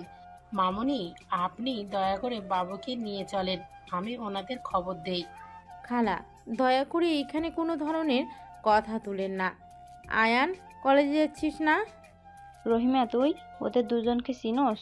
রহিমা খালা কিছু বলবে তার আগেই আতিয়া বলে, আম্মু, ওনার সাথে আগে পরিচয় ছিল, ওনার সাথে থাকা হয়েছিল, ওনার বাসায় কাজ করতাম তো। ও আচ্ছা। মামুনি, কি বলেন এসব? ঠিক বলছি খালা। কিরে, যাস না কেন? যাব না আজকে। যেতে বলছি, যা। আয়ন আর কিছু না বলে চলে গেল। রহিমা খালা আতিয়াকে বলে, মামুনি, বেয়াদবি মাফ করবেন, আপনি আয়নবাবু এখানেই থাকেন, আমি ওনাদের জানিয়ে দিই, ওনারা আপনাদের ছাড়া ভালো নেই। কে ভালো নাই রে? আপা, তুমি কিছু জানো না ওরা কারা? খালা, প্লিজ চুপ করবেন। রহিমা খালা আর কিছু বলল না। এদিকে আয়ন কলেজে চলে গেল। কলেজ ছুটি হলে আয়ন রাকিবকে বলল, এই যে মেয়েটা আসছে, তুই ওই মেয়েটাকে পটিয়ে নিবি। যদি নিস তাহলে তোর লাইফ সুন্দরভাবে কাটবে। কে ও? এখানে নাম করা বিজনেসম্যানের ভাতিজি। বলিস কি, রাহেন চৌধুরীর ভাতিজি? হ্যাঁ, থাক, আমি যাই। আয়নের সাথে কিছু বলার আগে সাইকেল নিয়ে জোরে চালিয়ে চলে গেল। নদীকে দাঁড়িয়ে থাকতে দেখে আয়ন সামনে গিয়ে বলে, সাইকেলে যাবেন নাকি? নদী কিছু না বলে পাশে রিকশায় উঠে পড়ল। আয়ন আর কিছু না বলে ওর পিছন পিছন যেতে লাগলো। বাসে গেলে নদী সোজা রুমে চলে গেল। আয়নও রুমে চলে গেল। নদী ফ্রেশ হয়ে নিচে চলে গেলে আয়ন ফ্রেশ হতে চলে গেল। ফ্রেশ হয়ে নিচে গেলে আয়ন আতিয়াকে বলল, আপু, আমি একটু বাইরে যাব। MKH, তুমি কতদিন আছো? আছি, আজকেই দিনটাই। MKH মানে কি? নদীর কথা শুনে আয়ন কিছু না বলে চলে গেল। রহিমা খালা হেসে বলে, MKH মানে মিষ্টি খালা। এই আমাকে ছোটবেলা থেকে এটাই বলে ডাকে। ও আচ্ছা। হঠাৎ করে আয়ন দৌড়ে বাসার ভিতর ঢুকলো। সবাই ভুরকুচকে তাকালে আয়ন আতিয়াকে বলল, MKH, আপনি এটা কি করলেন? আপু তো এখন রেগে যাবে। মানে? আপু। আয়নের কথা শুনে সবাই দরজার দিকে তাকাতেই থমকে গেল। সবাই ঢোক গিলতে লাগলো। নদীর আব্বু দৌড়ে গিয়ে বলতে লাগলো, ম্যাম স্যার, আমাদের এই গরিবের ঘরে আপনারা প্লিজ ভিতরে এসে বসেন। এইভাবে উত্তেজিত হবেন না, আমরা সাধারণ মানুষ, আমাদের দয়া করে এভাবে ট্রিট করবেন না। আর পাঁচটা মানুষকে যেইভাবে দেখেন সেইভাবেই দেখেন। স্যার, ম্যাম, আপনারা বসেন। আশিক ভালোভাবে সোফা পরিষ্কার করতে লাগলো। তুলি দেখে অবাক হয়ে বলল, ম্যাম আপনি? আমি তো বিশ্বাসই করতে পারছি না, আমি আপনার অনেক বড় ফ্যান। আপনার সাথে ছবি তোলা যাবে? আপনি আমার আইডল, আমি আপনার মতো বড় বিজনেসম্যান হতে চাই। শিওর, ইনশাল্লাহ আমার থেকে ভালো করবে তুমি। তুলি আয়নের আম্মুর সাথে ছবি তুলতে লাগলো। আয়নের আব্বু আম্মু বসলো। রহিমা খালা বলে ওঠে, ম্যাম বাবু। আয়নের দিকে তাকাতে আয়নের আম্মু চোখের পানি ধরে রাখতে পারল না। আয়নের দিকে উঠে যেতে আতিয়া আয়নকে টান দিয়ে নিজের কাছে দাঁড় করিয়ে বলে, আয়ান যেখানে যাচ্ছিলি সেইখানে যা। মামুনি, বাবুকে কেন সরিয়ে দিতে চাইছেন? খালা, আপনি কাজটা মোটেও ঠিক করেন নাই। আর খালা, টাকার কাছে বিক্রি হয়ে গেলেন। মামুনি, প্লিজ আমাকে মামুনি বলবেন না। বৌমা, আমার বোনের সাথে এরকম ব্যবহার করছো? যাও ওনাদের জন্য শরবত বানিয়ে নিয়ে আসো, গরমের সময়। আতিয়া চলে গেল আয়নের আব্বু আম্মুর জন্য শরবত বানিয়ে নিয়ে আসতে। খালা এগিয়ে গেলে আতিয়া হাত সরিয়ে দিয়ে বলে, মা হয়ে টাকার কাছে বিক্রি হয়ে গেছেন। আপনাকে দেখে আমার ঘৃণা হচ্ছে। আমার একটা মেয়ে মারা গেছে, এখনো আমার আরো সন্তানেরা আছে, তাদের ভবিষ্যৎটাকে নষ্ট করে দিতে পারি না। আতিয়ার আগে কিছু না বলে শরবত বানিয়ে বের হইল। রহিমা খালা আতিয়ার পিছন পিছন যেতে লাগলো। আতিয়া দুজনকে শরবত দিয়ে বলল, শরবত খেয়ে তিনজন বের হয়ে যান। আতিয়া, কি বলো? তোমার কোনো ধারণা আছে কাদের সামনে কথা বলছো? ম্যাম স্যার, দয়া করে কিছু মনে করবেন না। আতিয়া, বেশি করে ফেলছো কিন্তু। সমস্যা নাই, আপনারা ওনাকে কিছু বলবেন না। ম্যাম, কত ভালো। ওনাদের এত সম্মান করার কি আছে? আমরা মানুষ, ওনারাও মানুষ, মাথায় তোলার কোনো মানে হয় না। আশিক রাগে আতের হাত ধরে রাগী লুক নিয়ে তাকাতে রহিমা খালা তাড়াতাড়ি করে আশিকের হাত ধরে কিছু বলবে, সাথে সাথেই আতিয়া বলে, খালা ছাড়েন, আমার হাজবেন্ড আমার সাথে যেমন ইচ্ছে তেমন ব্যবহার করবে, হাত ছাড়েন ওর। আর আপনার ম্যাম স্যার নিয়ে এখান থেকে যান। উনি তোমার হাজবেন্ড? জি মিসেস রাহেলা চৌধুরী, উনি আমার হাজবেন্ড, আর ওনারা আমার শ্বশুর শাশুড়ি, আর ওই দুটা আমার ননদ। এইটাই আমার দেবরের বউ রূপা। তাই আমি চাচ্ছি না আপনারা দুইজন আমার শ্বশুর বাড়িতে বসে থাকেন। আয়নের আব্বু বলে ওঠে, আতিয়া প্লিজ আমাকে ক্ষমা করে দাও, প্লিজ তোমরা আমাদের সাথে চলো। আতিয়া রেগে বলে, অসম্ভব, আপনাদের সাথে আমরা কেন যাব? আপনারা চলে যান, আমাদের দয়া করে বিরক্ত করবেন না। আমরা আলহামদুলিল্লাহ অনেক সুখে আছি, প্লিজ চলে যান। আতিয়া, আর কত শাস্তি দিবে আমাদের? রহিমা তো আমাদের ক্ষমা করে দিয়েছে, সেখানে তুমি কেন আমাদের ক্ষমা করতে পারছো না? টাকা দিয়ে সব কিনতে পারবেন, আমাদের ভাই বোনকে টাকা দিয়ে কিনতে পারবেন না, বুঝতে পারছেন? আয়নের আব্বু বলে ওঠে, দেখো তোমার শ্বশুরের কোম্পানি লসের দিকে যাচ্ছে, তুমি আর আয়ান যদি আমাদের ক্ষমা করে আমাদের সাথে আসো, তাহলে আমি আশিকের কোম্পানির বড় করার সব কিছু দিয়ে দেব। দরকার হলে তোমাদের কলেজের ওইখানে যে কোম্পানি, ওটাই আশিককে দিয়ে দেব। আয়নের আব্বুর কথা শুনে আতিয়ার আগে সামনে থাকা ফুলদানি এক আছাড়ে ভেঙে ফেল আর রাগে চিল্লায়ে বলে ওঠে, আপনি আমার স্বামীকে লোভ দেখান, আপনার কোম্পানি আপনার কাছে রাখেন। দয়া করে এখান থেকে তিনজন যান। আপনারা যদি বেশি বুঝেন, আমি আয়নকে নিয়ে এখান থেকে চলে যাব। আপু। এই চুপ, তুই এখানে একটা কথা বলবি না। আপু, আফিয়া আরুষ এসেছে, শান্ত হও। আতিয়া আফিয়া আরুষকে দেখে চুপ হয়ে গেল। দুজন দৌড়ে এসে নদীকে জড়িয়ে ধরল। আফিয়া বলে, ফুপ্পি তোমরা দুইজন এখানে কার সাথে আসলে? আঙ্কেল আমাদের রেখে গেছে। মামা, তোমাকে কল দিলাম, ফোন বন্ধ কেন? ফোন সিম ভেঙে ফেলছে তোমার আম্মু। আসসালামু আলাইকুম। আপনাদের তো আমি ম্যাগাজিনে দেখেছিলাম আপনারা আমাদের বাসায়। ওয়ালাইকুম আসসালাম। আয়নের আম্মু আফিয়া আরুষকে জড়িয়ে ধরে সারা মুখে চুমু দিতে লাগলো। দুজন অবাক হয়ে তাকিয়ে থাকতে লাগলো। আফিয়া বলে ওঠে, আপনারা এত বড় মানুষ হয়ে আমাদের আদর করছেন। আমি তোমার নানি হই, আর ওইটা তোমার নানু ভাই হয়। সবাই অবাক হয়ে গেল। আফিয়া আরুষ অবাক হয়ে তাকিয়ে আছে। আফিয়া বলে ওঠে, কি বলেন? আমাদের তো নানা নানি নাই, আম্মু আর মামা আছে। আমার কথা বিশ্বাস না হলে তোমার মামা আর আম্মুকে জিজ্ঞেস করো। আফিয়া আতিয়ার আয়নের দিকে তাকিয়ে বলল, আম্মু, ওনারা কি আমার নানা নানি? হ্যাঁ। আতিয়ার কথা শুনে সবাই অবাক হয়ে গেল। নদীর আম্মু বলে ওঠে, কি ওনারা তোমার বাবা মা মানে? তুমি তো বলছো তোমরা এতিম। আমাদের থেকে নিজের পরিচয় কেন লুকিয়েছো? এত বড় বাড়ির ছেলে মেয়ে হয়ে ওই বস্তিতে কি করছিলে? এইসব মানে কি? আমাদের এভাবে ধোকা কেন দিয়েছ? আশিক, তুমি আমাকে ভুল বুঝছো। আমি তোমাদের ধোকা দিতে চাই নাই। আমি ওনাদের পরিচয়ে বাঁচতে চাই না। আমরা ভাই বোন ওনাদের পরিচয় নিয়ে থাকতে চাই না। দয়া করে তোমরা আমাকে ভুল বুঝো না। আমি ওনাদের ঘৃণা করি। আমি চাই নাই আমার ছোট ভাই আমার বাবা বড় ভাইদের মতো হোক, আর টাকা কারণে অভদ্র তৈরি হোক। মানুষকে মানুষ মনে করবে না, টাকার গরমে সব কিনে নেওয়ার চেষ্টা করবে, অন্যায় করে টাকা দিয়ে মুখ বন্ধ রাখবে। এমন যেন না হয়। সেই জন্য আমি আমার ভাইকে নিয়ে দেশে এসেছি। আমার ভাইকে আমি আমার মনের মতো করে বড় করতে পেরেছি, এটাই আমার সফলতা। ওইখানে যদি রাখতাম, আমার ভাই একটা অমানুষ হতো, আর ওই বাড়িতে আমার দম বন্ধ হয়ে আসতো। অনেক কিছু চাইলে বলা যায় না আশিক, শুধু এইটা মাথায় রেখো, এমন কিছু আছে যার জন্য আমার বাবা মা ভাইকে আমি ঘৃণা করি। কেন ঘৃণা করো? রাজপ্রাসাদ রেখে বস্তিতে থাকতে কি এমন করেছো যে তোমরা ওইখান থেকে চলে এসেছো? আর আয়ানকে এত শাসনে কেন রাখতে? আয়ানকে সবসময় অভাবের ভেতরে রাখার কেন চেষ্টা করতে? কিন্তু তুমি তো আমাকে বলতে পারতে, আমার ফ্যামিলিকে না বললে। বাট তুমি তো আমার সাথে কোনো কিছু শেয়ার করো না।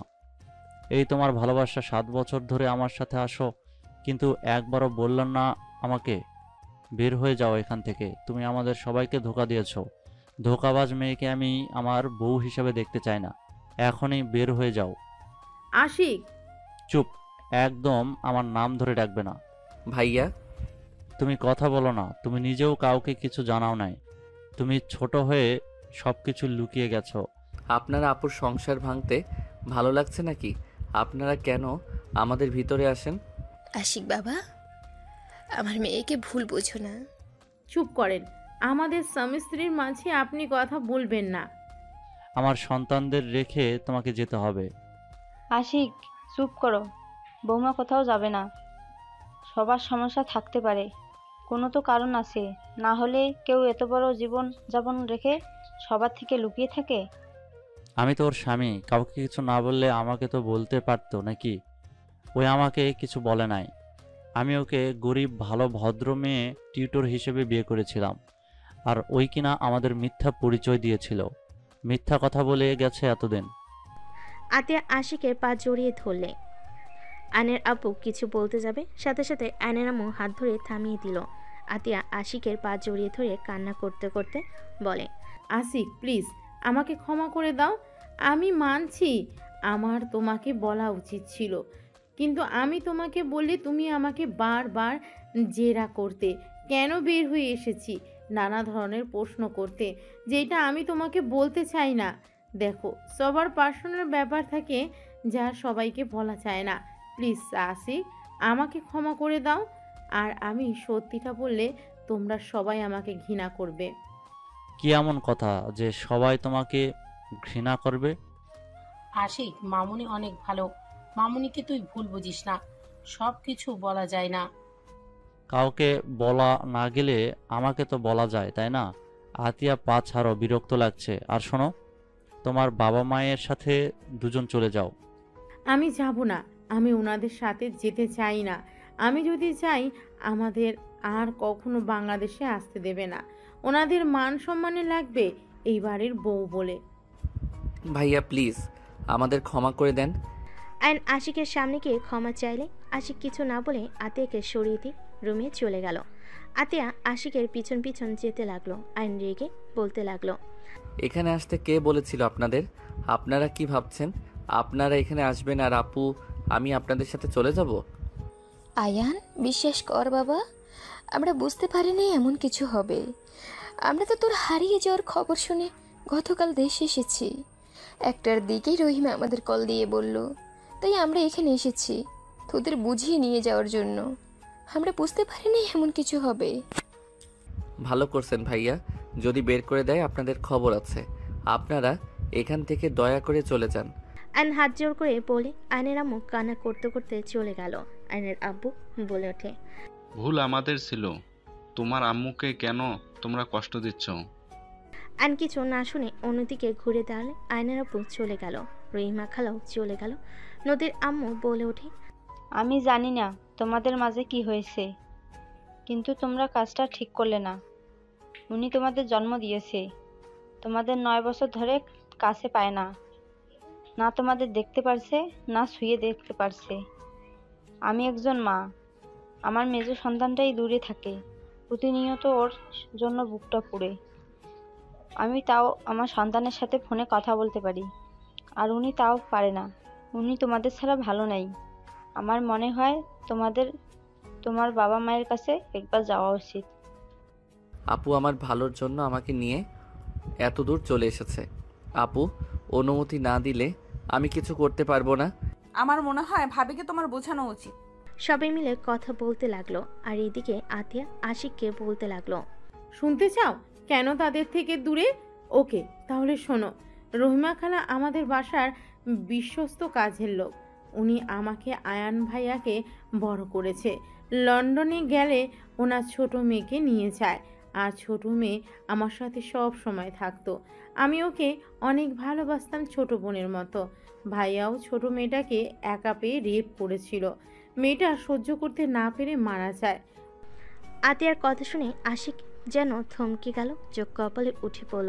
আশিক বলে ওঠে, কি রুমি ধর্ষণ হয়েছিল? ওই অ্যাক্সিডেন্ট করে মারা যায় নাই? আর ওই যখন ধর্ষণ হয় তুমি কোথায় ছিলে?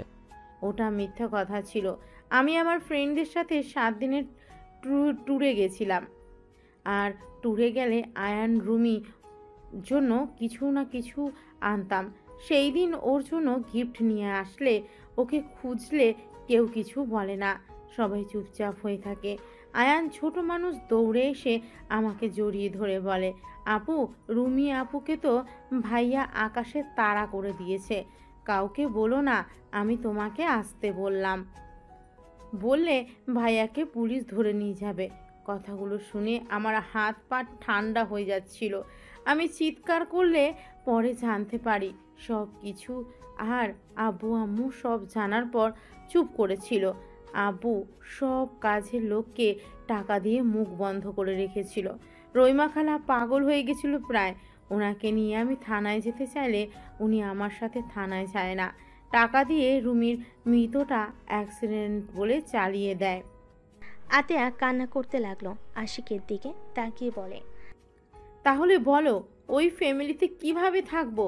ছেলে এত বড় অন্যায় করলো, অথচ বাবা মা কিছু বলে নাই, চুপ করে থাকছে। আর আমাকে মুখ বন্ধ রাখতে বলছে। আমাকে রুমে বন্দি করে রেখেছিল। আম্মু পর্যন্ত আমাকে হুমকি দেয়, সেখানে বলবে ওদের পরিচয় সবাইকে জানাই। আজও কেউ জানে না যে রুমির মৃত্যু সত্যিটা। এইটা আমাকে তিলে তিলে কুড়ে খাচ্ছে। আমার নিজের ভাই হলে কি হবে? ওর শাস্তি পাওয়া উচিত ছিল। আর খালা আজ টাকার কাছে বিক্রি হয়ে গেছে। যা দেখতে পারছো সব আমার বাবার টাকায় করছে। তার বাকি সন্তানদের কথা ভেবে রুমির সাথে অন্যায় ভুলে গেছে। আমার সাথে শুধু থাকতো, তাতে আমি রুমিকে ভুলতে পারি নাই। আর উনি মা হয়ে টাকার কাছে বিক্রি হয়ে গেল। আতিয়া কান্না করতে লাগলো। আশিক আতিয়াকে জড়িয়ে ধরল বুকের সাথে। আশিক আতিয়ার মাথায় চুমু দিল। আতিয়া বলতে লাগলো, ভাইয়া অনেক মেয়েদের জীবন নষ্ট করেছে। আমার তাতে ওকে দেখতে ইচ্ছে হতো না। লাস্টে রুমির সাথে যা করেছে সেইটা মেনে নিতে পারি নাই। আর বাবা মাকে তার হয়ে কথা বলতে দেখে পরে আর উপায় না পেয়ে আয়ানকে নিয়ে আমি পালিয়ে দেশে চলে আসি। আমি চাই না আয়ানও ভাইয়ার মতো হয়ে যাক। এখন বলো, আমি কি খুব অন্যায় করেছি? যারা অন্যায়কে অন্যায় মনে করে না, আমার ঘৃণা হয় ওনাদের দেখলে। সেখানে তাদের পরিচয়ে কেন চলবো বলতে পারো? আই অ্যাম সরি, আমি তোমাকে ভুল বুঝেছি। তোমাকে নিয়ে আমার গর্ব হচ্ছে। আমি ভুল মানুষকে আমার জীবন সঙ্গী হিসেবে বেছে নেই নাই। ওকে আর কাউকে এইসব বলার দরকার নাই। তুমি তোমার মতো থাকো। আতিয়া আশিককে জড়িয়ে ধরে কান্না করতে লাগলো। আশিক আতিয়াকে সান্ত্বনা দিতে লাগলো। আইন রুমে গিয়ে বসে থাকতে লাগলো। নদী আয়নের পাশে এসে বসলো। আইন নদীর দিকে তাকিয়ে আবার নিচের দিকে তাকালো। নদী আয়নকে বলল, আমার মনে হয় তোমার ফ্যামিলির সাথে তোমার থাকা উচিত। ওনার চোখের পানি মিথ্যা ছিল না। তোমাদের হারানো ব্যথা, তার চোখের পানিগুলো স্পষ্ট দেখা যাচ্ছিল। সেই তোমাদের আম্মু, সেই কখনোই তোমাদের ক্ষতি চাইবে না। আমারও ইচ্ছে করে আম্মুর কাছে যেতে, কিন্তু আমি আপুকে কষ্ট দিতে পারবো না। ভাবিকে কাছে গিয়ে বোঝাও, দেখো বাবা মা কতদিন বাঁচবে। যদি তাদের সাথে শেষ পর্যন্ত না থাকতেই পারে, তাহলে সন্তান হয়ে জন্ম নিয়ে কি লাভ হইল? ফ্যামিলির সাথে বাঁচতে শিখতে হয়। সবাই মিলেমিশে থাকার মাঝে আনন্দ আছে। দেখো না আমাদের ফ্যামিলি একসাথে থাকে, কত মজা হয়। এভাবে দূরে দূরে থাকলে কি কোনো মজা আছে বলো? আমি কি করব? আমার মাথায় কিছুই ঢুকছে না। মাথা ব্যথা করছে, ঘুমাবো। আইন উপর হয়ে শুয়ে পড়ল। নদী আয়নের দিকে কিছুক্ষণ তাকিয়ে থেকে ভাবতে লাগলো, তুমি আমাকে ছেড়ে চলে যাবে। ভাগ্যিস তোমার প্রতি ভালোবাসা প্রকাশ করি নাই, করলে আজ আরো বেশি কষ্ট পেতে হইতো। নদীর চোখের কোণায় পানি গড়িয়ে পড়তেই মুছে নিল। সন্ধ্যার দিকে ঘুম ভাঙলে চোখ খুলে দেখে নদী ওর পাশে আদর্শা হয়ে বসে আছে। আইন নদীর কোলে মাথা দিতেই নদী চমকে উঠল। আইন জড়িয়ে ধরে বলল, তুমি কি আমার উপরে ভাইয়ার মতো রাগ করছো? আমি রাগ করলেই কি আর না করলেই কি আয়ান? আমি তো আর তোমার কেউ না। নদী, তুমি আমার স্ত্রী। তুমি কি আমাকে ভালোবাসতে পারবে না? আমি কি তোমার ভালোবাসা পাওয়ার যোগ্য না? তুমি বড়লোক ঘরের ছেলে, আমাদের সাথে তোমার যায় না। তুমি বিয়ে করলে বড়লোক দেখে বিয়ে করবে। তুমি আমার গার্লফ্রেন্ড না, নদী, তুমি আমার বিয়ে করা বউ। বউ গার্লফ্রেন্ডের মধ্যে অনেক পার্থক্য। আমি তোমাকে খুব তাড়াতাড়ি ডিভোর্স দিয়ে দিব। ও সরি, তুমি তো অন্য কাউকে ভালোবাসো। আমাকে ডিভোর্স দিয়ে তার কাছে চলে যাবে নাকি? তোমাকে যখন ওই লোকটা বিয়ে করলো না, তখন তুমি তোমার বয়ফ্রেন্ডকে বিয়ে করতে পারো নাই? কোথায় ছিল তোমার বয়ফ্রেন্ড? দেখো, আমি তোমাকে ছাড়তে পারবো না। মানুষ জীবনে বিয়ে একবার করে, বারবার করার কোনো ইচ্ছে নাই। আমি তোমাকে ভালোবাসি। আমি আর কাউকে বউ হিসেবে মেনে নিতে পারবো না। তুমি আমাকে ভালোবাসো না, এটা আবেগের বশে বলছো। তোমার বাবা মা যদি বলে মেয়ে বড় বেশি, ছেলের বউ হিসেবে মানলাম না, তখন তুমি নিজেই আমার হাত ছেড়ে দিবে। আর এখন আমাকে ভালো লাগছে, ভবিষ্যতে আমাকে তোমার ভালো লাগবে না। নদীর কথা শুনে আয়নের রাগ উঠল। আয়ন কোনো কিছু না বলে উঠে পড়ল। আয়ন ওয়াশরুমে চলে গেল। আয়ন মুখে পানি দিয়ে আয়নের দিকে তাকিয়ে থাকতে আয়ন ভাবতে লাগলো, আমাকে ডিভোর্স দিবা তাই না? আগে তোমাকে বাচ্চার আম্মু বানাই, তারপর দেখবো আমাদের ছেড়ে কিভাবে যাও। আর এই ফালতু কথা বলা বের করব। আয়ন দুষ্টু হাসি দিয়ে ফ্রেশ হয়ে বের হইল। নদীর দিকে তাকাতে নদী উঠে চলে গেল। আয়ন নদীর পিছন পিছন যেতে লাগলো। আয়নের পকেটে বাদাম থাকাতে আয়ন একটা বাদাম নিয়ে সোজা নদীর কোমরের দিকে ছুঁড়ে মারল। নদীর ভুল কুচকে পিছনে তাকালে আয়ন শীষ বাজাতে বাজাতে অন্যদিকে তাকিয়ে নিচে নেমে যেতে লাগলো। নদী বলে উঠল, ফাজিল কোথাকার, বেয়াদব ছেলে একটা। নদীর কথা শুনে সবাই নদীর দিকে তাকালো। আয়ন নদীর দিকে তাকিয়ে বলে, এক্সকিউজ মি, আমাকে কিছু বলছেন? থাপ্পড় মেরে দাঁত ফেলে দিব। আন্টি, এটা কি ধরনের বেয়াদব বলেন তো? স্বামীর দাঁত ফেলে দিলে সবাই ওনাকে বলবে না? দাঁত ছাড়া স্বামী, মান সম্মান কার যাবে বলেন তো? আয়নের কথা শুনে আতিয়া বাদে সবাই হেসে দিল। নদী রেগে বলে উঠল, জাস্ট শাট আপ আয়ান। ঢং। আয়ন কথাটা বলে নিচে নামলো। নদী নিচে নেমে সোফায় বসলে আতিয়া বলে ওঠে, নদী, মন থেকে একটা কথা বলবে? কি কথা ভাবি? তুমি কি সত্যি আয়নের সাথে থাকতে চাও না? দেখো, মন থেকে বলো। যদি না থাকতে চাও তাহলে আমাদের বলো। আতিয়ার কথা শুনে নদী চুপ করে থাকলো। আয়ন বলে ওঠে, আপু, ওনার কথা রাখো। আমি ওনাকে ডিভোর্স দিব না। উনি আমাকে মেনে নিক বা না নিক, উনি আমার স্ত্রী নামে থাকবে। আমি বেঁচে থাকতে ওনাকে অন্য কারো হতে দিব না। Just shut up. কেউ থাকতে না চাইলে তাকে জোর করে রাখা যায় না আয়ান। যে চলে যেতে চায় তাকে চলে যেতে দিতে হয়, না হলে সেই তীরে তীরে কষ্ট পেতে পেতে মারা যাবে। আপু, আমি ওনাকে ছাড়া কাউকে আমার লাইফে চাই না। উনি আমার স্ত্রী, উনি থাকবে সারা জীবন। বলো। আয়নের কথা শুনে নদী অবাক হয়ে তাকালো। তুলি বলে উঠল, আয়ান তোমাকে সবার সামনে চাচ্ছে, আর তুমি এত ভাব কেন নাও আপু? এসব আবেগ, আবেগ চলে গেলে তখন আর আমাকে ভালো লাগবে না। বারবার এক কথা কেন বলো? আমি একবারও বলছি এইটা আমার আবেগ, তুমি আমার স্ত্রী, তাই আমি তোমাকে ভালোবাসতে শুরু করছি। বলতে ভালোবাসি। দেখো, আমি তোমাকে চেয়েছি মানে তোমার আমার হয়ে থাকতে হবে। তোমার বয়ফ্রেন্ড যেই থাকুক আমি তার হতে দিব না। আয়ান, সব কিছুতে জেদ মানায় না। ওই না থাকলে জোর করে কিভাবে রাখবি? ওই আস্তে আস্তে ঠিক আমাকে ভালোবাসবে, এইটা আমার বিশ্বাস। চুপ কর নদী, তুমি ভেবে দেখো। যদি দেখো না থাকা সম্ভব না, তাহলে ডিভোর্স লেটার দিয়ে দিও। আমার ভাবার কিছু নাই, আমি ওর সাথে থাকতে পারবো না। নদীর কথা শুনে আয়নের রাগ হতে লাগলো। আয়ান বলতে লাগলো, মন থেকে বলছো নাকি? তুমি বুকে হাত দিয়ে আমার চোখের দিকে তাকিয়ে যদি এই কথা বলতে পারো, যাও, আমি তোমাকে নিজে ছেড়ে দিব। তোমাকে আমি কখনোই ডিস্টার্ব করব না। আয়ন নদীর সামনে গিয়ে হাঁটুকে বসে পড়ল। তাকাও আমার দিকে। এইসব ফালতু ডায়লগ দিবে না তো। আমি যেটা বলছি ওইটা করো। ওইসব করা লাগবে না আমার। আমি ভালোবাসি না, এটাই আসল কথা। এত নাটক আমি করতে পারবো না। নাটক লাস্টবার করো। আমার দিকে তাকিয়ে কথাগুলো বললে আমি আর তোমার সাথে থাকবো না। আয়ন জোরাজোরি করতে লাগলো।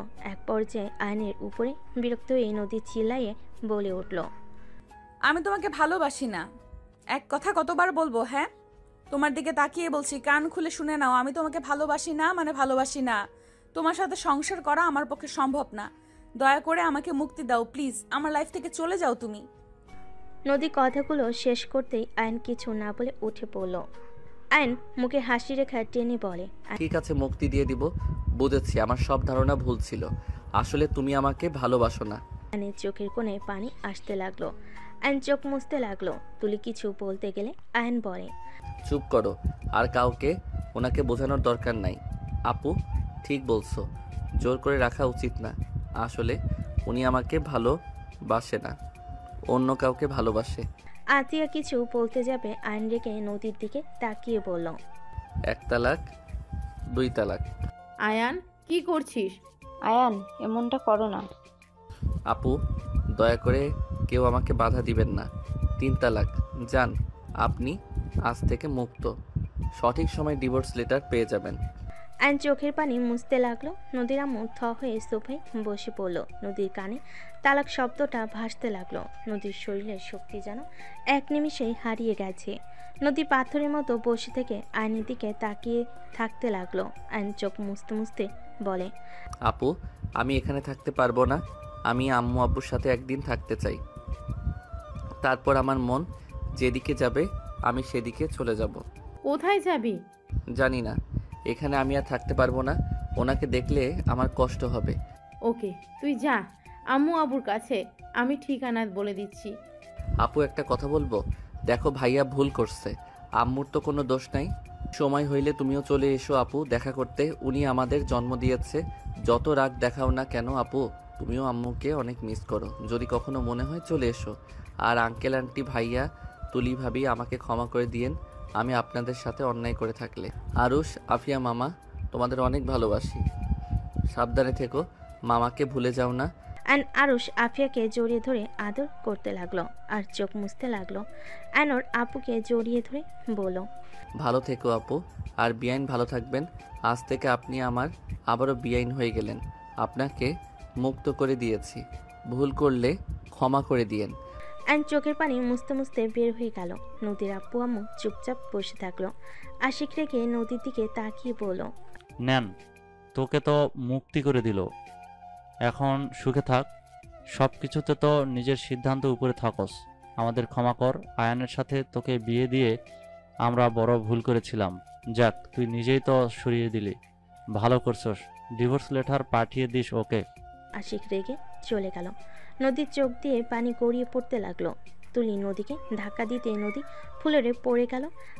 আতিয়া দৌড়ে গিয়ে নদীকে দেখে নদী অজ্ঞান হয়ে গেছে। আতিয়া রূপা ডাকতে লাগলো। তুলি দৌড়ে গিয়ে পানি নিয়ে আসলো।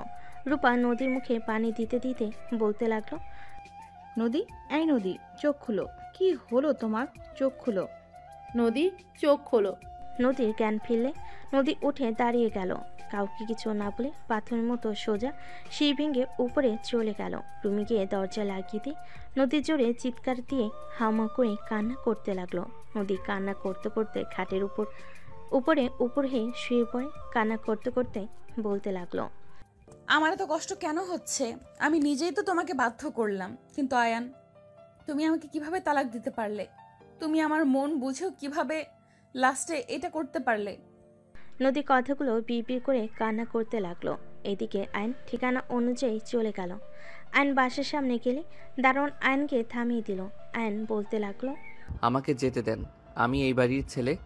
আইনের কথা শুনে দারোয়ান বডিগার্ড হাসতে লাগলো। দারোয়ান বলে ওঠে, ওই ছেলে, এখান থেকে যা। বিরক্ত করিস না, বেশি বুঝলে পুলিশে ধরিয়ে দেব। কথাগুলো বলে একজন আইনকে ধাক্কা দিলে সাথে সাথে এক গাড়ির সাথে ধাক্কা খেলো।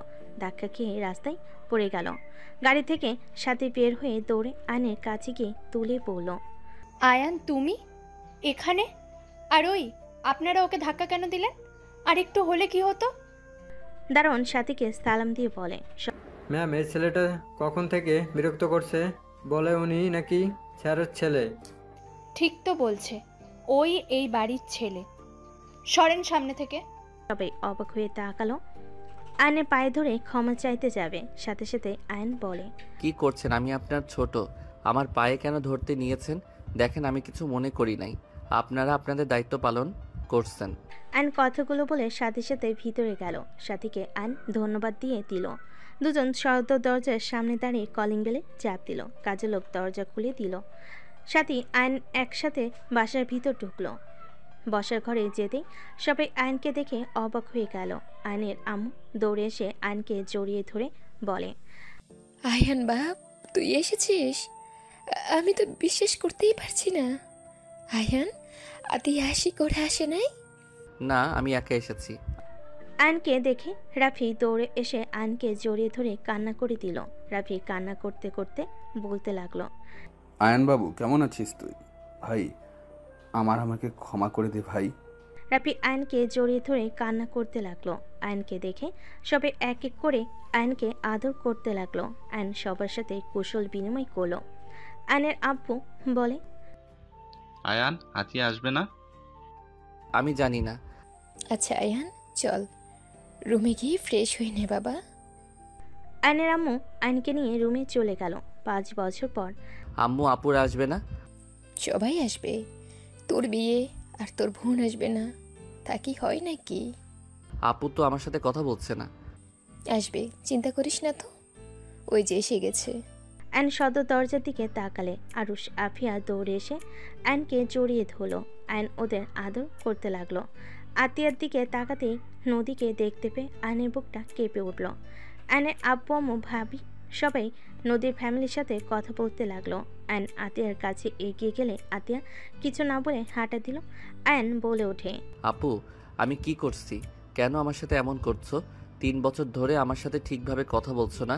ওই আপু কি হয়েছে তোমার? দয়া করে আমার কানের কাছে ভ্যান ভ্যান করবেন না।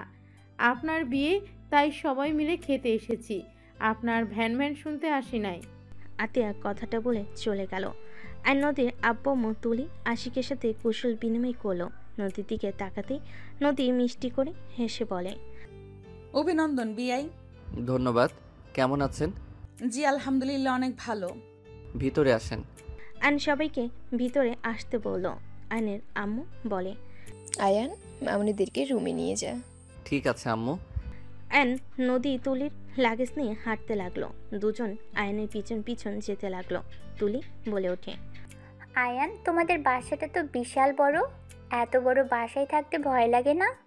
একটু তো ভয় লাগতো, এখন বিয়ে করতে যাচ্ছি, বউ পাশে থাকলে ভয় আসার প্রশ্ন ওঠে না। ও আচ্ছা। নদী তুলি আয়নের পিছন পিছন যেতে লাগলো। আয়ন ওদের রুম দেখিয়ে দিয়ে রুম থেকে বের হয়ে গেল। আয়নের বুকের ভিতর ঝড় উঠতে লাগলো। আর নিজেকে সামলিয়ে নিয়ে ওর কাজিনদের সাথে আড্ডা দিতে চলে গেল। সন্ধ্যের দিকে আয়ন রুমে একা বসে আছে, এক দৃষ্টিতে ফ্লোরের দিকে তাকিয়ে আছে। আয়নের আম্মু ডাক দিলে আয়ন ভাবনার জগৎ থেকে বের হয়ে নিচে চলে গেল। আতিয়া না তাকিয়ে অন্যদিকে তাকালো। আয়ন ওর আম্মুর দিকে তাকিয়ে বলল, কিছু বলবে? সারাদিন রুমে কি করিস? হ্যাঁ, এতগুলা বিআই থাকতে সবাইকে নিয়ে একটু ঘুরে আসতে পারিস না? ওই খচ্চর 4টা তোদের কাজ কি ছিল? আয়নের কথা শুনে ওর এক কাজিন বলে, ভাইয়া আমার দোষ নাই, ওনারা তোমার কথা বলে, সবাই একসাথে যাবে। আম্মু আমি একটু সাথীদের বাসায় যাব। বাবা আয়ান, বউকে কি চোখে হারাচ্ছ নাকি? তুলির কথা শুনে নদী আতিয়া বাদে সবাই হাসতে লাগলো। অ্যান্ড মুখে হাসি রেখা টেনে বলে, ওকে যাও যাও, আগামীকাল তো গায়ে হলুদ, তারপর বিয়ে, এখনো তাকে পেতে হইলে 2 দিন অপেক্ষা করতে হবে। রাফি আয়নের দিকে তাকিয়ে বলে, আয়ান তুই ঠিক আছিস? কোনো কিছু নিয়ে চিন্তায় আছিস নাকি? দেখ, তোর যদি ওই বিয়েতে মত না থাকে সোজা বলে দে, আমি ওদের বুঝিয়ে নেব। তোর উপরে প্রেশার দিতে চাই না। রাফির কথা শুনে আতিয়া বলে ওঠে, আপনি আবার অন্যের কথাও ভাবেন? রাফি আতিয়ার কথা শুনে চুপ হয়ে গেল।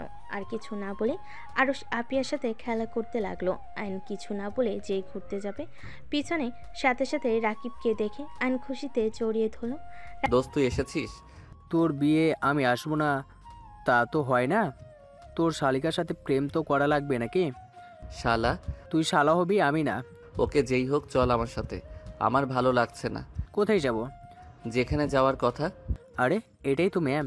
রাকিব আইনকে ছেড়ে দিয়ে নদীর সামনে কি বলে, আসসালামু আলাইকুম ম্যাম, কেমন আছেন? ওয়ালাইকুম সালাম, ভালো, তুমি কেমন আছো? আলহামদুলিল্লাহ ম্যাম, আপনার সাথে তো আয়নের তেমন একটা কথাই হতো না, সেখানে আর কাউকে দাওয়াত না দিয়ে আপনাকে দিয়েছে। রাকিব ওইটাই আমার বোন। আশিকের কথা শুনে রাকিব ভ্যাবাচেকা খেয়ে গেল। রাকিব মুখ ফসকে বলে ওঠে, শালা তুই তাহলে ম্যামের প্রেমে হাবুডুবু খাচ্ছিলি? রাকিবের কথা শুনে সবাই অবাক হয়ে গেল। আইন রাকিবের মুখ চেপে ধরে নিয়ে যেতে লাগলো। আইনকে গাড়িতে তুলে আইন ড্রাইভিং করতে লাগলো।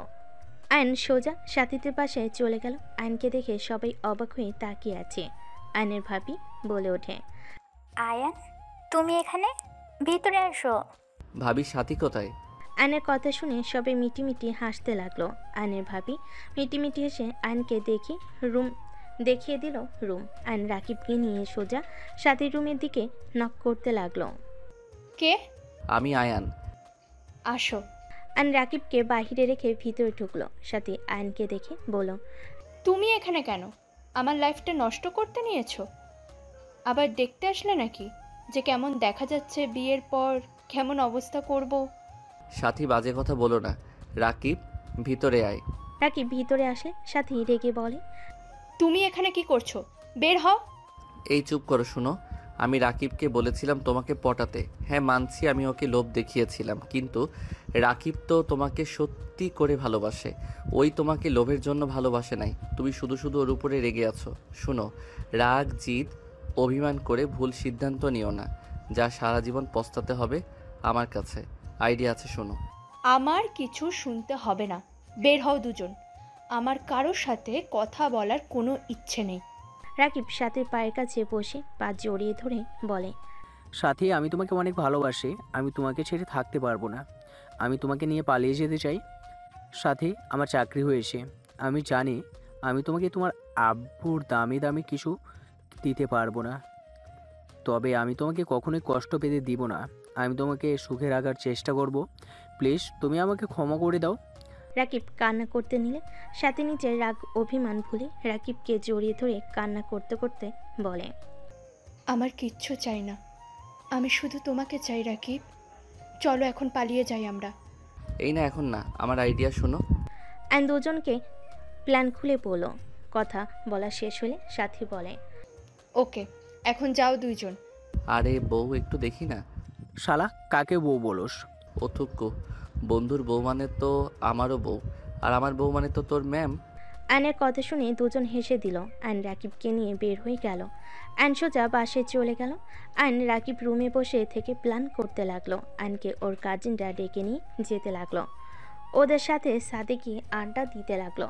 রাতে দুজন রুমে গিয়ে ঘুমিয়ে গেল। সকালে হলুদের অনুষ্ঠান শুরু হলে সবাই নাচ গান করতে লাগলো। নদী আয়নের দিকে তাকিয়ে মুখে হাসি রেখা টেনে আয়নের গালে হলুদ লাগিয়ে দিল। আয়ন নদীর হাত ধরলে নদীর চোখের পানি গড়িয়ে পড়ল। আয়ন টান দিয়ে ঘুরিয়ে হলুদ লাগিয়ে দিয়ে বলে, আরে বিয়াইন আমাকে দিবেন, শুধু নিজেও তো নেন।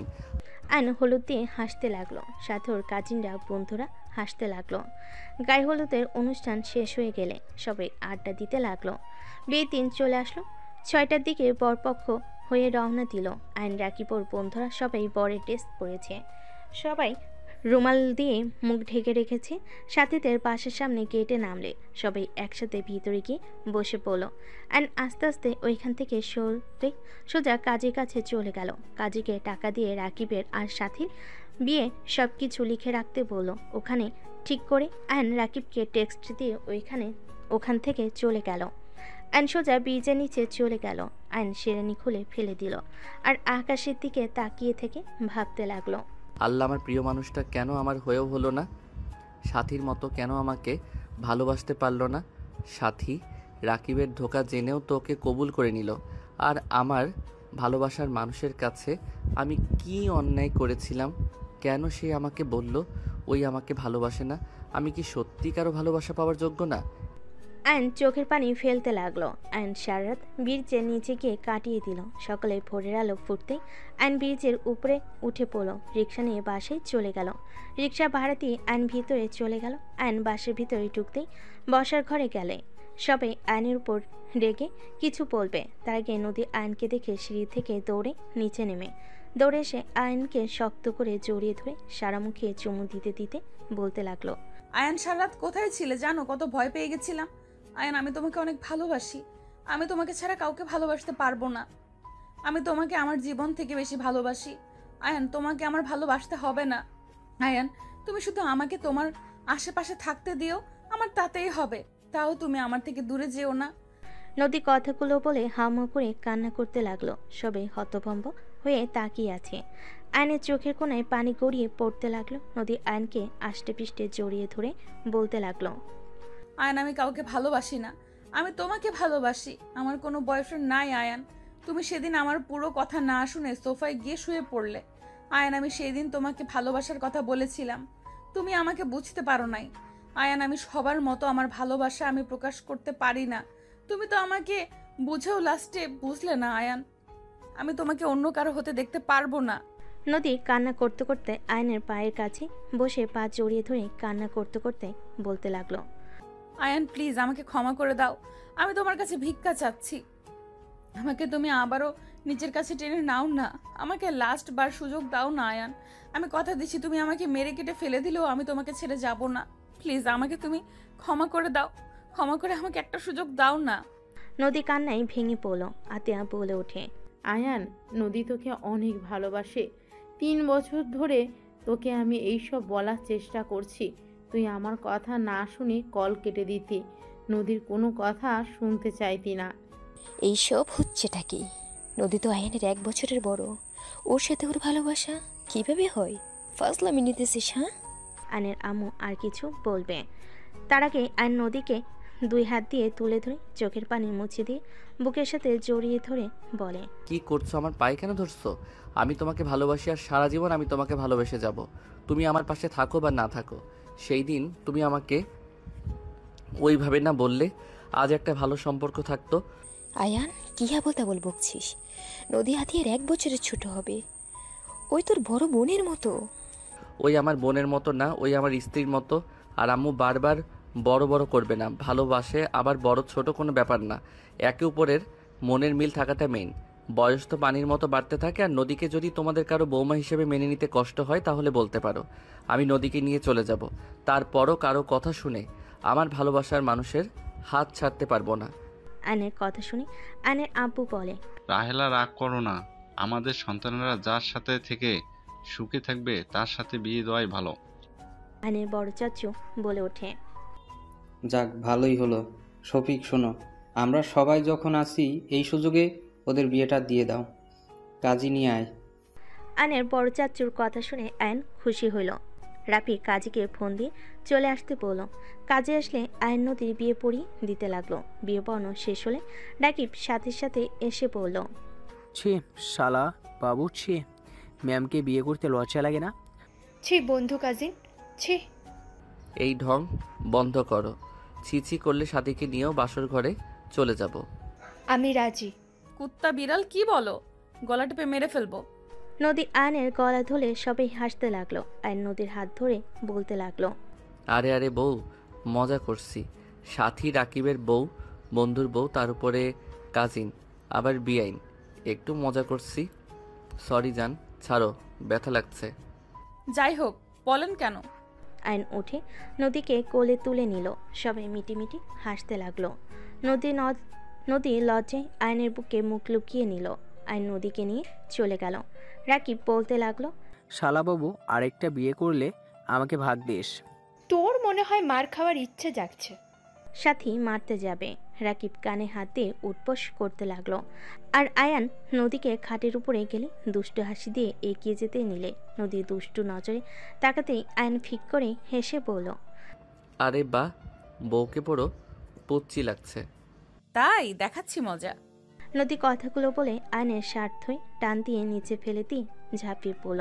আর নদীকে নিয়ে সুখের সাগরে চলে গেল। কি ভাই, এত খুশি হওয়ার কিছু নাই, আপনি তো সিঙ্গেল, যান যান এদের রোমাঞ্চ করতে দেন।